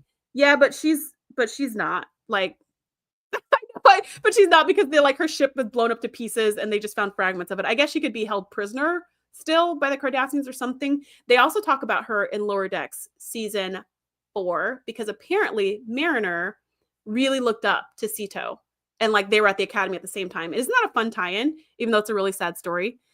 PS2 Cypher says, Kira went on to become the Kai. And then Melanie says, Kai Kira in a future novel, ? And I don't know the answers to those questions. I don't know what that is. Wingray says, Kira and Ro have some big interactions in the post DS9 novels. Hey, there you go. Melanie, you may get your wish in some fanfic. Crazy Normie YT says, so many crazy admirals in Starfleet. Yeah, when Best of Trek, Worst of Trek has like a whole video on how all the admirals in Starfleet are the worst. I don't think they're all the worst, but probably like 98% of them. PS2 Cypher says, I believe during the events of Star Trek Online. Oh, okay, during Star Trek Online. Apparently Star Trek Online was like the lower decks before lower decks to like close all the open story loops and give closure to everything. Melanie says, yes, I remember hearing about the actors' Bajoran tryouts. Oh, how interesting.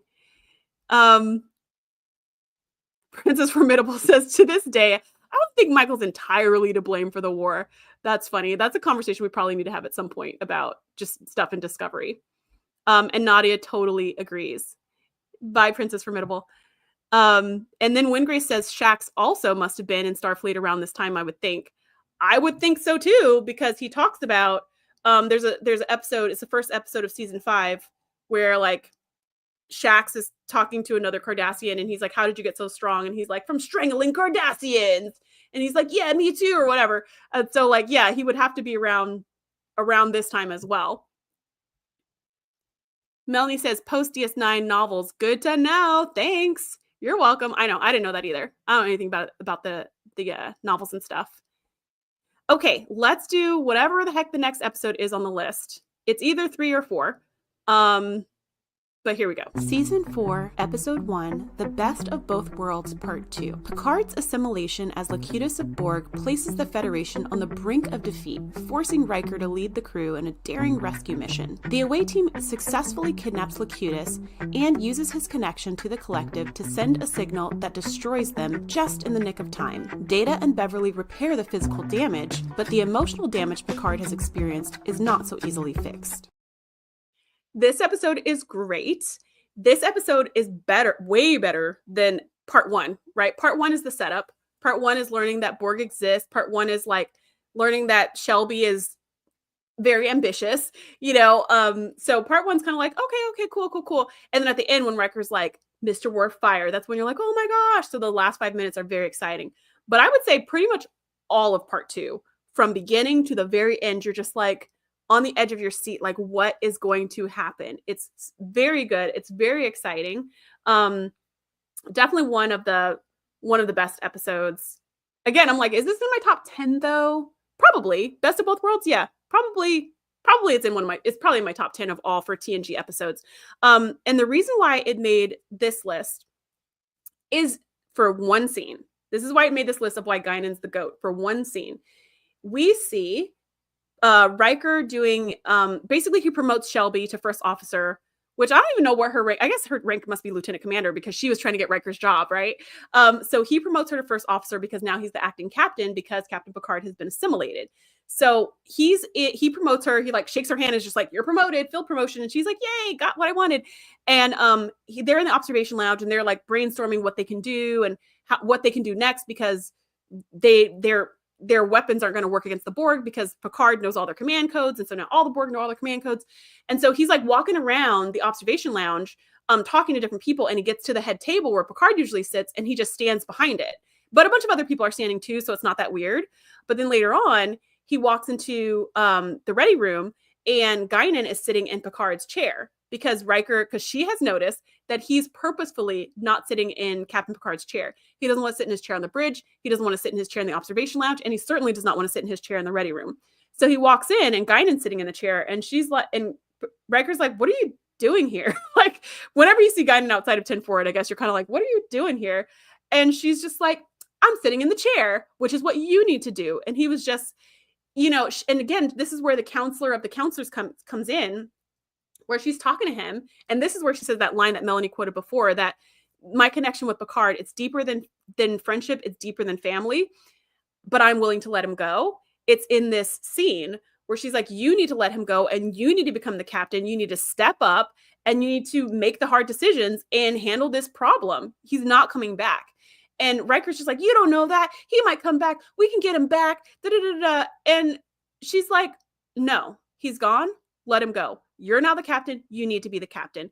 And she just gives him this tough love. And he listens to her and he sits down. And you can see, they did the scene so well, but you can see the emotion in him when he goes to sit down, because it's not just sitting in a chair, obviously, right? It's kind of, it's admitting your friend is dead. That's basically what he's doing. And you're filling his shoes. But that's military life. You know, sometimes your friends die because you're in a dangerous job. I don't think it makes it any easier. I don't think you're like, happens all the time, you know, but it's not like a totally unknown thing that's never happened before. It's even happened on the show when Yar died and then Worf got promoted. And then later on, they think that Geordi died and Ro died in the next phase. And then it's like, well, let's have a funeral and let's move on. Like, it's not sad, but loss is a part of it. And loss of the captain is like a huge thing because the captain runs everything. But you're now the captain, Riker, and you got to be the captain. You can't keep living in his shadow and, you know, trying to think, what would Picard do in this situation? Because you're not Picard. You have to think, what would Riker do? And you have to do that. It is a hard everything. It's a hard situation. It's a tough love conversation. It's hard to let him go. But I will say Riker was very consistent, because Riker's not letting anybody go. So if you think about the episode we talked about before, Time's Arrow, when Data is like sucked in through the vortex and he goes back to old timey Earth, Riker's like, we're not leaving until we get Data back. We have to get him back. And then when they go back and then they, you know, take everybody back, but Picard's left behind, Riker once again is like, we're not leaving Picard behind. We're going to go back and get Picard. And Worf is like, we have to blow up the cave because they keep going to the past and sucking all the life force out of humans. We have to destroy it. Whether Picard is back or not, we can't let this continue, because the longer we leave that cave there, the more people are being murdered, you know, left and right. So you have to do something. But Riker is nothing if not consistent. He's like, I'm not going anywhere with Picard. If there's a chance to recover a crewman, he will do anything. And I love that about him. And that's what we actually needed in this episode, because as far as Guinan was concerned, Picard has been assimilated. Picard is no more. But Riker was like, I don't buy that. We're going to get him back. So he listened to her and sat in the chair and made the tough decisions. But he also listened to himself and got Picard back and rescued him. Beautiful, beautiful episode. Couldn't have happened without Guinan pushing him to really step into that leadership role. And this whole thing, the whole episode started, not Best of Both Worlds Part 2, but Part 1 started with him being offered some ship that ended up getting blown up, I'm sure, at the beginning. And so when Shelby came in, she was like, oh, well, of course, Riker's going to take that captaincy. And now there's going to be a vacancy. So I'm putting my name in the ring, you know, like I want to be on the Enterprise. But at the end of the episode, at the end of Best of Both Worlds Part 2, Riker's like, nah, I'm good. I just want to stay here with Picard a little longer now that we have him back. Was that the best move for his career? No, probably not. However, like I said before, Riker's nothing if not consistent. Like, he just has a thing about, I just want to be first in command and don't make me a captain.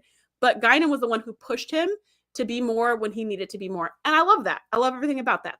Okay, I'm going to check the chat and then we're going to hit episode number 2 on the list. Okay.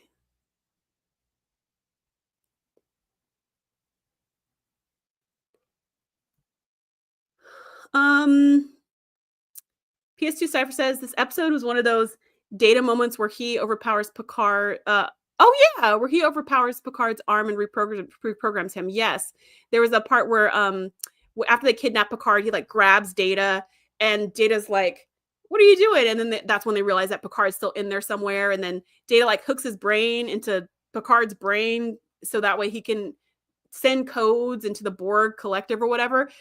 It's excellent. Best of Both Worlds Part 2 is excellent. That is for sure in one of my top 10 list. Like for reals, not like all the other times. Nadia says Best of Both Worlds must be in pretty much everyone's top 10 list. Probably.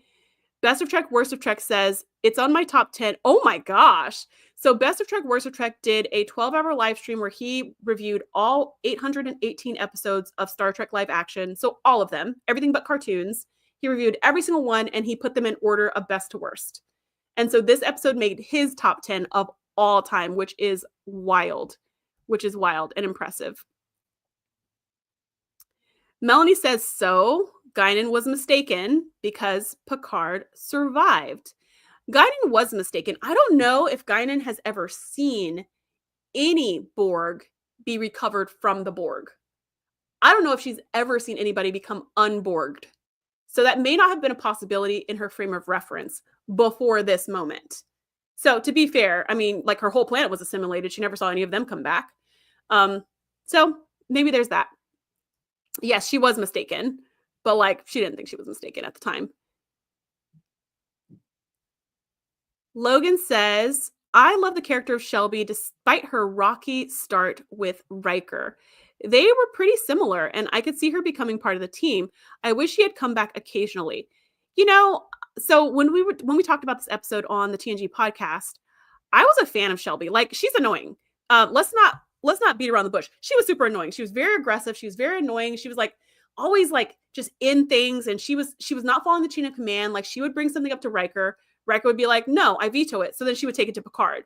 And then Picard would be like, yes, I go for it. And Riker's like, what the heck, Shelby? Like, the chain of command was supposed to go through me. And I said no. And now you're going behind my back.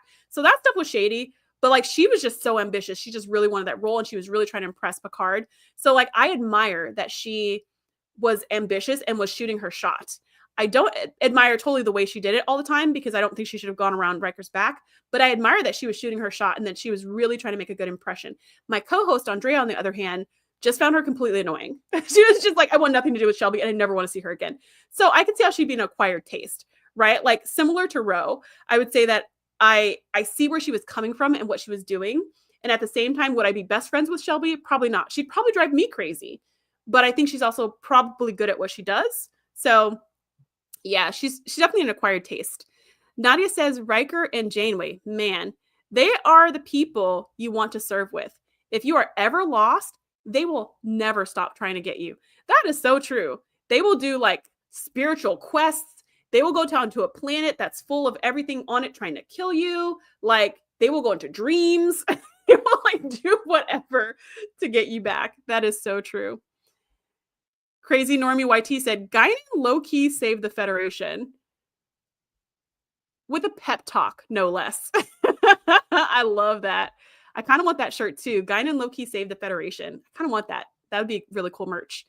Wingrace says, I guess the Purple Enterprise didn't have a Guinan, or Data never would have been left behind. Clearly. Like, that's the only reason. Logan says, Best of Both Worlds is epic. It feels like another movie almost. It really does. And what was interesting too, when I was doing this and I set up yesterday's Enterprise, I was like, I can't believe yesterday's Enterprise is only one episode. Because in my mind, it's a two-parter because so much happens in that episode. But it's just one episode. And then in watching Best of Both Worlds Part 2, I'm like, we could really just have this. I mean, there's so much in it though. But we could have just this episode and have like a little bit more padding in the front for the setup from episode 1. But really, episode 2 feels so big that it feels like that's 2 episodes, right? Because so much happens in it. That's really, really good. Yes, and Melanie is saying that the secret phrase that Picard used to destroy the Borg is he held onto Data's arms and he said sleep, and Beverly was like, of course he's tired by his ordeal. Being assimilated is exhausting. And then Data was like, wait, I think that's something else. I think he's saying send a sleep command. I can do that. And then it like blows up the ship. And PS2 Cypher says, and that's why Data is overpowered. Randall says, Borg cube overloads, no circuit. The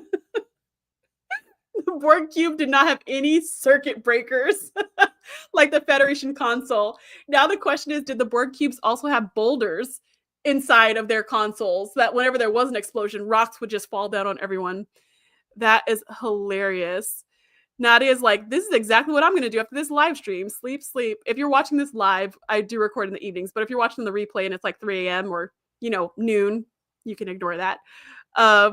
Belly says, Picard Locutus was telling Data to give the command sleep. Yes, and it saved the day. Okay, let's hit episode number 2 on the list. Season 6, episode 7, Rascals. A transporter malfunction turns Picard, Guinan, Keiko, and Ro into children, creating a unique experience for each and every one of them. At the same time, the ship gets hijacked by the Ferengi. While each child is navigating their own adjustment period, they all team up to retake the ship using kid power. This episode, I think, is really cute and fun and silly. My co-host and I got a chance to interview the writer for this episode. And it was a woman who wrote this episode with her dad, which again, I thought was so sweet. Like, oh, like a dad and his daughter write this episode about these kids who take over the ship. But if you listen to that episode, like if you listen to that episode on the TNG podcast, you will see that she hates this episode so much because this is not at all what they wrote. They wrote a totally different idea where I think it was like Riker goes to some planet on some away mission and, you know, has some kind of alien virus, and then it makes him turn into a kid. And then like, he's got to like relive his childhood trauma or something like that. So the story that they wrote was very dark and like sad and gritty. And it was very much like exploring the human condition, which this was not at all. This was popcorn. This was just silly, fun, whatever. And I know, like, I see people in the comments who are just like, oh, I hate this. So this is not like everyone's favorite episode, but I love this episode. I especially loved it because I watched this episode as a kid. So this is what, like, Wesley Crusher apparently is not everyone's favorite character. I did not learn this until I was an adult because I watched this show. I started watching TNG as a kid.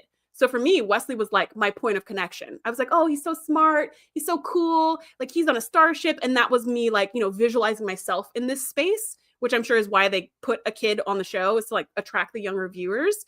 And I think the same thing with something like Rascals, where it's like, you know, and I watched the show with my parents. So it was fun seeing kids on screen. Also, so many people that I've talked to who watch Star Trek, so many people watch Star Trek with their parents or their uncles or whatever. Like that's who got them into the show. And so I just love that there were kids on the show because it's like families are the ones watching the show. So I love that they're showing, you know, like family dynamics on the show. Anyways, yeah, it's not a super deep episode. The Ferengi attack. The Ferengi are ridiculous, like they always are in TNG. They're easily overpowered by kids. It's silly. It's funny. So while the person who wrote this episode was like, "What did they do to my story? They ruined it," you know, and she hates it. Andrea and I were able to be like, "Yeah, I know that you hate it because they totally ruined your vision." And we both love this story. It's just fun and silly. And as kids, we totally resonated with it. And it just like stole our little hearts. So we're really glad you wrote it. Even though they like mangled it and totally made it something else, we're still glad it exists because it brought us a lot of joy. So she was like, I know, you know, because she had listened to our review of it. And she was like, I know you guys like it, but I don't. But after listening to it, she was like, okay, I guess it's not the worst thing in the world because some people were able to like it and connect with it. Anyways, the reason why it's on this list about why Guinan is the GOAT is because I love Guinan is like the only one of all of them who's like, yes, I'm a kid again. Let's go. You know, everybody else is like, what the heck? You know, because Picard's like, I need to run this ship because I'm the captain. And they're like, buddy, no one's taking orders from a 12-year-old. Sorry, dude. Like, nah, you gotta step down. Okay. You know, so his life is kind of turned upside down. They don't know how this virus works. They don't know, are they going to keep de-aging? Are they going to keep getting younger and younger? According to all of Beverly's scans, they're fine. And if they do nothing, they're just going to grow up again. But their minds are not kids' minds. Their minds are all grown up. In the original writing of this story, the away team, because I think it was Riker and like 2 other people who became kids, they became like toddlers. They became like 4-year-olds or something. So like their minds were also like little kid minds. But in this retelling of it, the kids still have their grown-up minds and memories and thoughts. They just have a kid's body. So Picard was like, hey, I can go to the academy again. I could maybe have a second career. Maybe I could go into archaeology like I always wanted to do. You know, he's kind of like, okay, what's the rest of my life? So that throws him for a loop. Keiko, poor thing, is married with a kid, and now she is a kid, and that's just not going to work. So her life is turned upside down, as well as the entire O'Brien household, understandably so.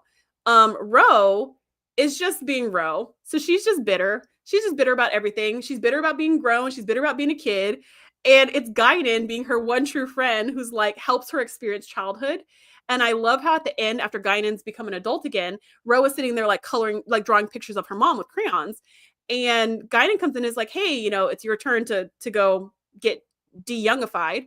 And she's just like, oh, well, I realized that when I was a kid growing up in the refugee camp, like I never drew pictures of my mom or anything. Like I never had a childhood really. So she was like, I thought I'd do it like a little bit longer. And that's because of Guinan. Guinan had helped her jump on the bed and help her embrace youth and like have fun. And there was even a line where there's a line where Guinan was like, it's been a long time since I've been a child. And then she's like, why don't you like it, Ro? And Ro says something like, I've never been a child or something she says, where she's like, and then she says, like, if I want to take time to just think and ponder my situation, that's what I'm going to, like, she's all emo, right? And Guinan is like, I'm going to jump on the bed. Woo! And then Ro is like, okay, fine. And she just helps her enjoy her childhood to the point where she extends her childhood just a little bit more to experience that kind of lightness that kids can have. And I love that. I just love that she gave that gift to herself and to Ro. And to be honest, if I was turned into a 7-year-old, I would not be jumping on the bed happy. I would be upset. I'd be like Keiko level upset, Ro level upset. I'd be upset. Because I do not want to go back to being a 12-year-old, let alone a 12-year-old with like the knowledge of a 40-year-old. Like, oh my goodness, trapped in a 12-year-old's body. Like that is like a fever dream, worst nightmare for me. However, I love that for Guinan. She's like, woohoo, I'm a child again. Yes, let's be young. Let's have fun. And I love that. And we get to see Alexander in this episode being not obnoxious, which is great. He's just being like a sweet, normal kid. And I love that for him. Okay, I'm going to check the chat and then we're going to hit the number 1 episode on the list of Guinan being the GOAT. Okay, let's scroll.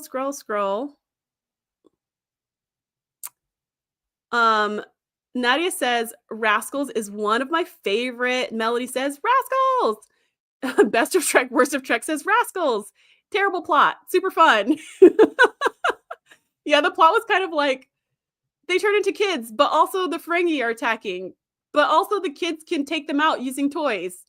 So that's great. Yeah, I don't know, but it was just a fun time. Like it's a popcorn episode.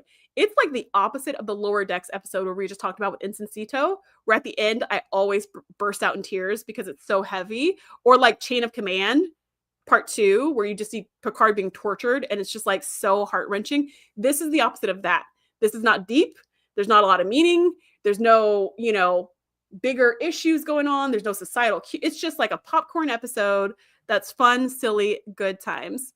Yeah, Melanie says Guinan hasn't been young for a long time. And Picard hasn't had hair in an even longer time. At the end, when Picard turns back into a grown-up, the first thing he does when he gets off the transporters, he goes, and it's just so great.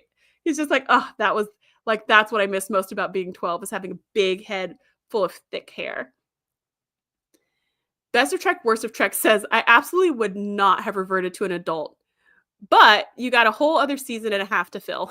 You would have just stayed a 12-year-old kid.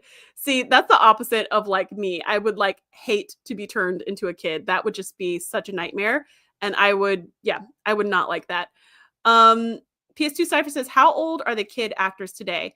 That's a great question. I have no idea. And I say 12 because they look like they were about 12, but I actually don't even know what age they were in the episode. But I do know that show's been off the air for about like 35 years at this point. So I'm guessing they're, I don't know. That's a good question.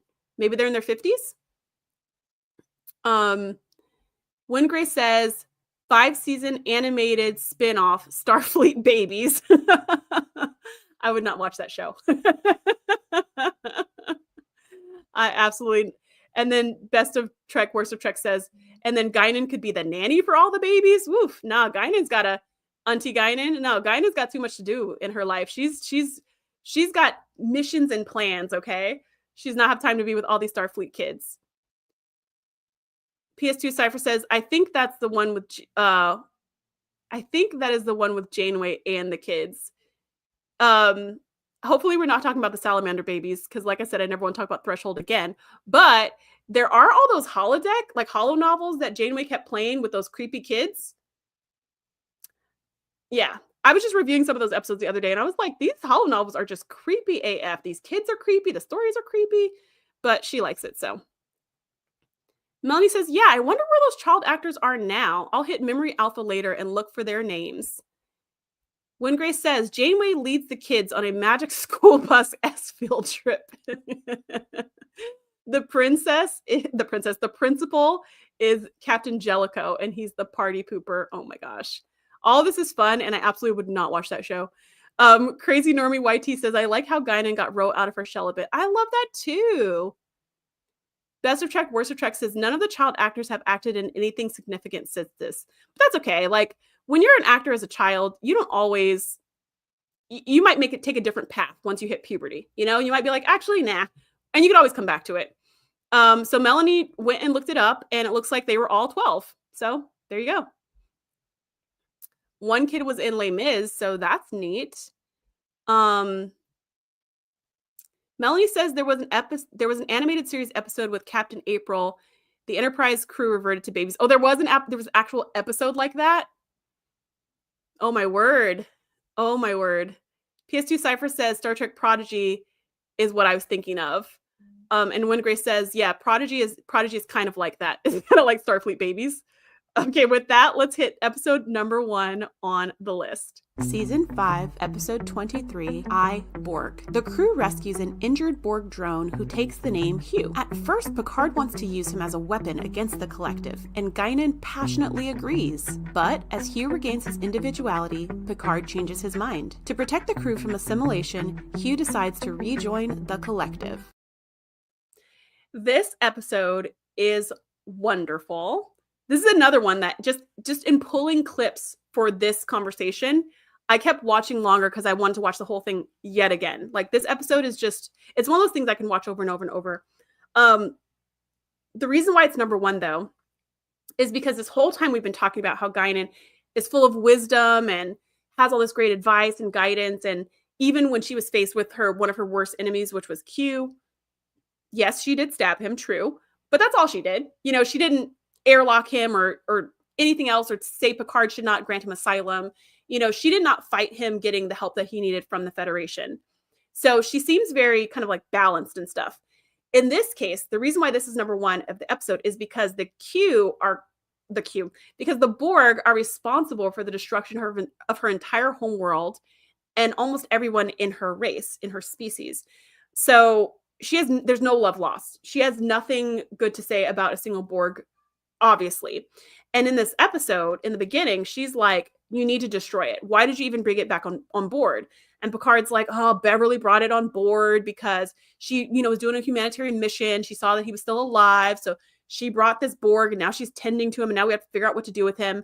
And Guinan's like, this is dangerous. The Borg always come to recover their drones. So they're going to be chasing our ship. They're going to come back. They're going to try to find us to get this Borg back. And this is dangerous. This is putting us all at risk. Just like kill it, like airlock it, send it back to the planet, like get rid of it. And Picard's like, oh, I know, but Beverly's giving me a hard time about it. And he's also like, but what if we used him as a weapon and sent him back to the collective and destroyed them all? Wouldn't that be awesome? Which, surprise, surprise, Beverly is also against. And she gives this impassioned speech where she's like, even in war, there are rules. And that's not right. She was like, you can't just go around hurting innocent civilians. To which Riker says, there are no civilians in the Borg. And Picard's like, yeah, they're one collective mind. So there's no such thing as civilians. If you can kill any of them because it's just like cutting off an arm or a leg. They're all like one body. And Beverly's like, well, how convenient for you? And Picard's like, well, what do you suggest? And she's like, well, I don't know, but you can't just like kill this dude. And we can't send him back to the planet without him being fully like repaired, come on. And so anyways, it's a very tricky situation. But Hugh starts to gain his individuality. Guinan goes to speak with him and she realizes that he's different. He's not just the brainless automaton that destroyed all of her people, and she changes her mind. That's why this is number 1. This is the people that she has nothing good to say about them. She has no reason to trust them. She has no reason to want anything good for Hugh other than his immediate destruction. But once she gets to know him just a little bit, she changes her mind. And that's a very mature thing. It's a very hard thing to do, to like realize that your enemy is not all the same, or that she could make an exception in this case. And so not only does she change her mind about the situation, but she changes Picard's mind. But it's number 1 because she changes her own mind, because Picard also hates the Borg, but he hates the Borg because they assimilated him and they forced him to be a part of this whole atrocity and attack against the Federation. So he feels like he was personally assaulted by the Borg, and that's why he hates them. But Guinan's lost her entire people, her entire planet to the Borg. Like, there's a level of loss and grief and anger and whatever that Guinan has that Picard can't even touch, and she's willing to forgive Hugh. So it's like, all right, Picard, like, at least talk to him. And it's really amazing because, again, if I was in Guinan's situation, I can't even, like, you have to kind of suspend your preconceived notion. She would have to suspend her preconceived notions to even entertain the idea that Hugh could be an individual or be someone different or be someone to look at differently from just the collective, right? She would have to change her how she even thinks about things, to give him that opportunity. But once she sees like, wait, he's an individual, like it'd be wrong to use him as a weapon or just space him or whatever, she goes to talk to Picard and she's like, you know what? I think you need to talk to Hugh. And Picard's like, what? Why are you changing your tune? Why are you on Beverly's side? I thought we were agreed on this. Like, we need to use him as a weapon or, you know, something, but like, we're not being friends with him. And she's like, look, talk to him. Trust me. And so Picard talks to him and is just like, he challenges him on that level of Borg. And he's like, I'm Locutus of Borg. We're going to assimilate this crew. Da, da, da, da. And Hugh's like, but resistance, you know, but they're going to resist us. And he's like, resistance is futile. That's what we need to do. We're going to assimilate them. And Hugh's like, but I don't want to, because they don't want to be assimilated and they don't want to be part of us. And it's really cute because Picard's like, what's your designation? And Hugh's like, Hugh. And he's like, that's not a Borg designation. What's your designation? And he's like, we are Hugh. And he's like, that's not your designation. What's your designation? And he's like, 3 of 5. And he's like, yes, that's the one. And I mean, it's just, Hugh is just like the sweetest thing. We were talking earlier about seeing Ro again in Picard. I like nearly died when I saw Hugh again in Picard. I was like, it's Hugh. Oh my gosh. Like, I was really excited about that. But this is why Guinan is so amazing, because she's lived for hundreds of years. And if humans are any indication, the older we get, the more set in our ways we tend to be. But she's hundreds of years old and she's still learning and growing and being flexible with her thinking and being open-minded. And that is very hard to do, super admirable, and the kind of person that I definitely want to be. So that's why this makes number 1 on the list. Okay, I'm going to check the chat one more time and then we're going to close out for the day. By the way, we have these live streams every single Wednesday, except for if you're watching in real time, the next couple of Wednesdays, because we do have some holidays coming up. So those are all going to still happen on Wednesdays at 6 p.m. Pacific, but they're going to be pre-recorded videos. But you can still come in just like this. You can still chat with each other during the video if you happen to be available. So just know that the next couple Wednesdays will be pre-recorded, but you will be able to watch them as a group and be in the live chat if you're able to watch live. Okay, so let's check the chat. So Best of Trek, Worst of Trek said that was the final episode of the animated series where they all turned into babies. Are you serious? So the show ended with them all turning into babies and then the show ended? Or did they like turn back into grown-ups before the show ended? Because that would be a really weird place to end a season. Melanie says they portrayed the adults at age 12. The child actors could be younger or older. Oh, I see what you're saying. Yeah, they all looked about that age. Wingray says all the great Guinan episodes end up with her character getting killed. All the great Guinan episodes end up with their characters getting killed off in Picard. Ro, Shelby, Hugh. Was Shelby in Picard? Shelby was in Picard, wasn't she? Remind me. Oh, wow. That like, when did we see Shelby? Did we see her the same time we saw Ro? Because I'm kind of like, now I have a vague memory that Shelby came back, but like, I can't really picture any scenes. Melanie says, doesn't Hugh end up with lore, ghastly experiments on various Borg individuals? Yes, he does. That episode is called Descent. It's a 2-parter. Descent part 1 is like the end of a season. I think maybe season 5 or something. And then Descent part 2 is like the beginning of the next season. That's where lore takes over. So Hugh goes back to the collective, and I guess his cube, his individuality infects the other Borg on the cube. So they end up getting disconnected from the hive mind. They can't work together. They don't know how to work the ship. The ship crashes or something. They end up on this planet and they don't know what to do. They're all dying because they don't know how to feed themselves or anything, because usually the hive mind controls them. And then Lore shows up. How did he get there? We don't know. But he shows up and he says, I know the way. I can teach you how to be fully robotic like me. Because right now they're cyborgs. So they're part organic and part mechanical. And Lore comes and says, I am fully mechanical as an android. So I am the like perfection, the perfected you. And so what you need to do is become more like me. So he starts doing all these crazy experiments on the Borg, trying to make them into androids, which is just torturing them. And it's awful. Hugh breaks off with a faction that's living like underground, whereas the main faction becomes Lore's like army, like Lore's like little army that's going out and like attacking people and all this stuff. Hugh breaks off with people who don't want to do what Lore is doing, but they also don't know what they should do. So in the end, Data comes and just turns off Lore, dismantles him. There's like a civil war between the Borgs, but without Lore pulling the strings. All the Borg are kind of like, all right, let's just work together. And then Hugh kind of becomes their leader because they need a leader on the planet. And he was talking to Picard and Riker and them, and he's just like, now we have no leader. What are we going to do? And one of them, I don't remember which one, is just like, I think they do have a leader. And they look at him meaningfully, and he's like, what? And that's how it ends. So we assume that he becomes their leader on this planet. We don't know what happens from there. But then in Picard season 1, I think. Yeah, in Picard season 1, we see him again. And I don't think we find out the middle. I don't think we find out what happened from, point A to point B. But yes, he does do that. Best of Trek, Worst of Trek says, I absolutely agree that this is Guinan's best moment, coming full circle because of new evidence is a skill society seems to be lacking today. Yeah, it's hard. Like, once you have your mind made up about something so passionately, especially something like they killed my loved ones, they killed everyone on my planet, to be like, okay, but he didn't do that, he's not like that, is a leap that like is very hard for me to fathom, because you already are like so convinced that these are the bad guys, these are the enemy. You're already so convinced. Melanie says, and don't remind me of Icheb. 7 of 9 cared for him and the other child Borg they rescued. Yeah, they rescued 4, I think. They had the twins, they had the girl, and they had Icheb, and they had the baby, but the baby was only in 1 episode, and then we never saw the baby again. So we will never know what happened to that Borg infant. Randall says, fun will now commence. Melanie says, I like the way Geordi gave Hugh his name. Not you, Hugh. Yeah, that was a really cool moment where Geordi says something about like you, and then he was like, Hugh? Where he's like, okay, I'll pick that. And then we see that happen again in Voyager, when a drone is made from 7 of 9's nanites and a sampling of some other random crewmen.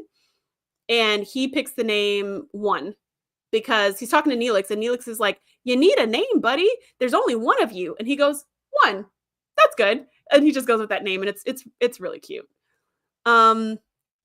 PS2 Cypher says, thank you. Please keep in mind the top 10 data overpowered moments. Yeah, PS2 Cypher, if you want to like send me some of your favorite moments, that would be awesome sauce. And then he says, phase that like button. And Melanie says, like. PS2 Cypher says, this is what happens when you get old. Everyone else dies off. I know. Okay. Like Picard, who in Picard season 3 is like 10 million years old. Best of Trek, Worst of Trek says, you see Shelby in the last episode of season 3. Oh, maybe that's why I don't remember. Like, it's this very vague, like when Wingrace said Shelby was in it, I was like, Shelby was in it, but where the heck was Shelby in it? I'll rewatch that, because I know Wingrace, Best of Trek, Worst of Trek, I know you like Picard. I don't super love it, but I did enjoy seasons 1 and 3, but I've only watched them all once, because that's like all I had the patience for. But I'd be willing to watch that episode, like the last episode again, for sure. Just to see that part, and then to see their poker game at the end. That was wonderful. Crazy Normie YT says, Guinan is a genocide survivor. Picard is an assault survivor, but they both managed to forgive Hugh once they realized he was becoming an individual again. Yeah, and I don't even know if they forgave Hugh as much as acknowledged Hugh's sentience and individuality, because before he was a thing. He was just a part of the collective, like an automaton. He did not have any willpower of his own. But as he became an individual, it was like, now he's a life form who is deserving of rights. He went from being an arm or a leg, to Picard's words, to being a person. So I don't know if they forgave him or if they just put him in a separate category from the Borg. You know what I mean? Like, I don't know if they ever forgave the Borg, or if they just said, Hugh's not one of them. I feel like that's probably more what it was. Like, Hugh is not one of them, because they certainly did not forgive the Borg. And nor do they need to. And we see that in First Contact, that Picard is like blowing away his crewmen who are being assimilated. And he's just like, tough luck for you. Like, you're a Borg now, So there was no like forgiveness of the Borg as a whole. Yeah. Wingrace says Shelby was captain of the Enterprise F when the Borg took it over. Oh, interesting.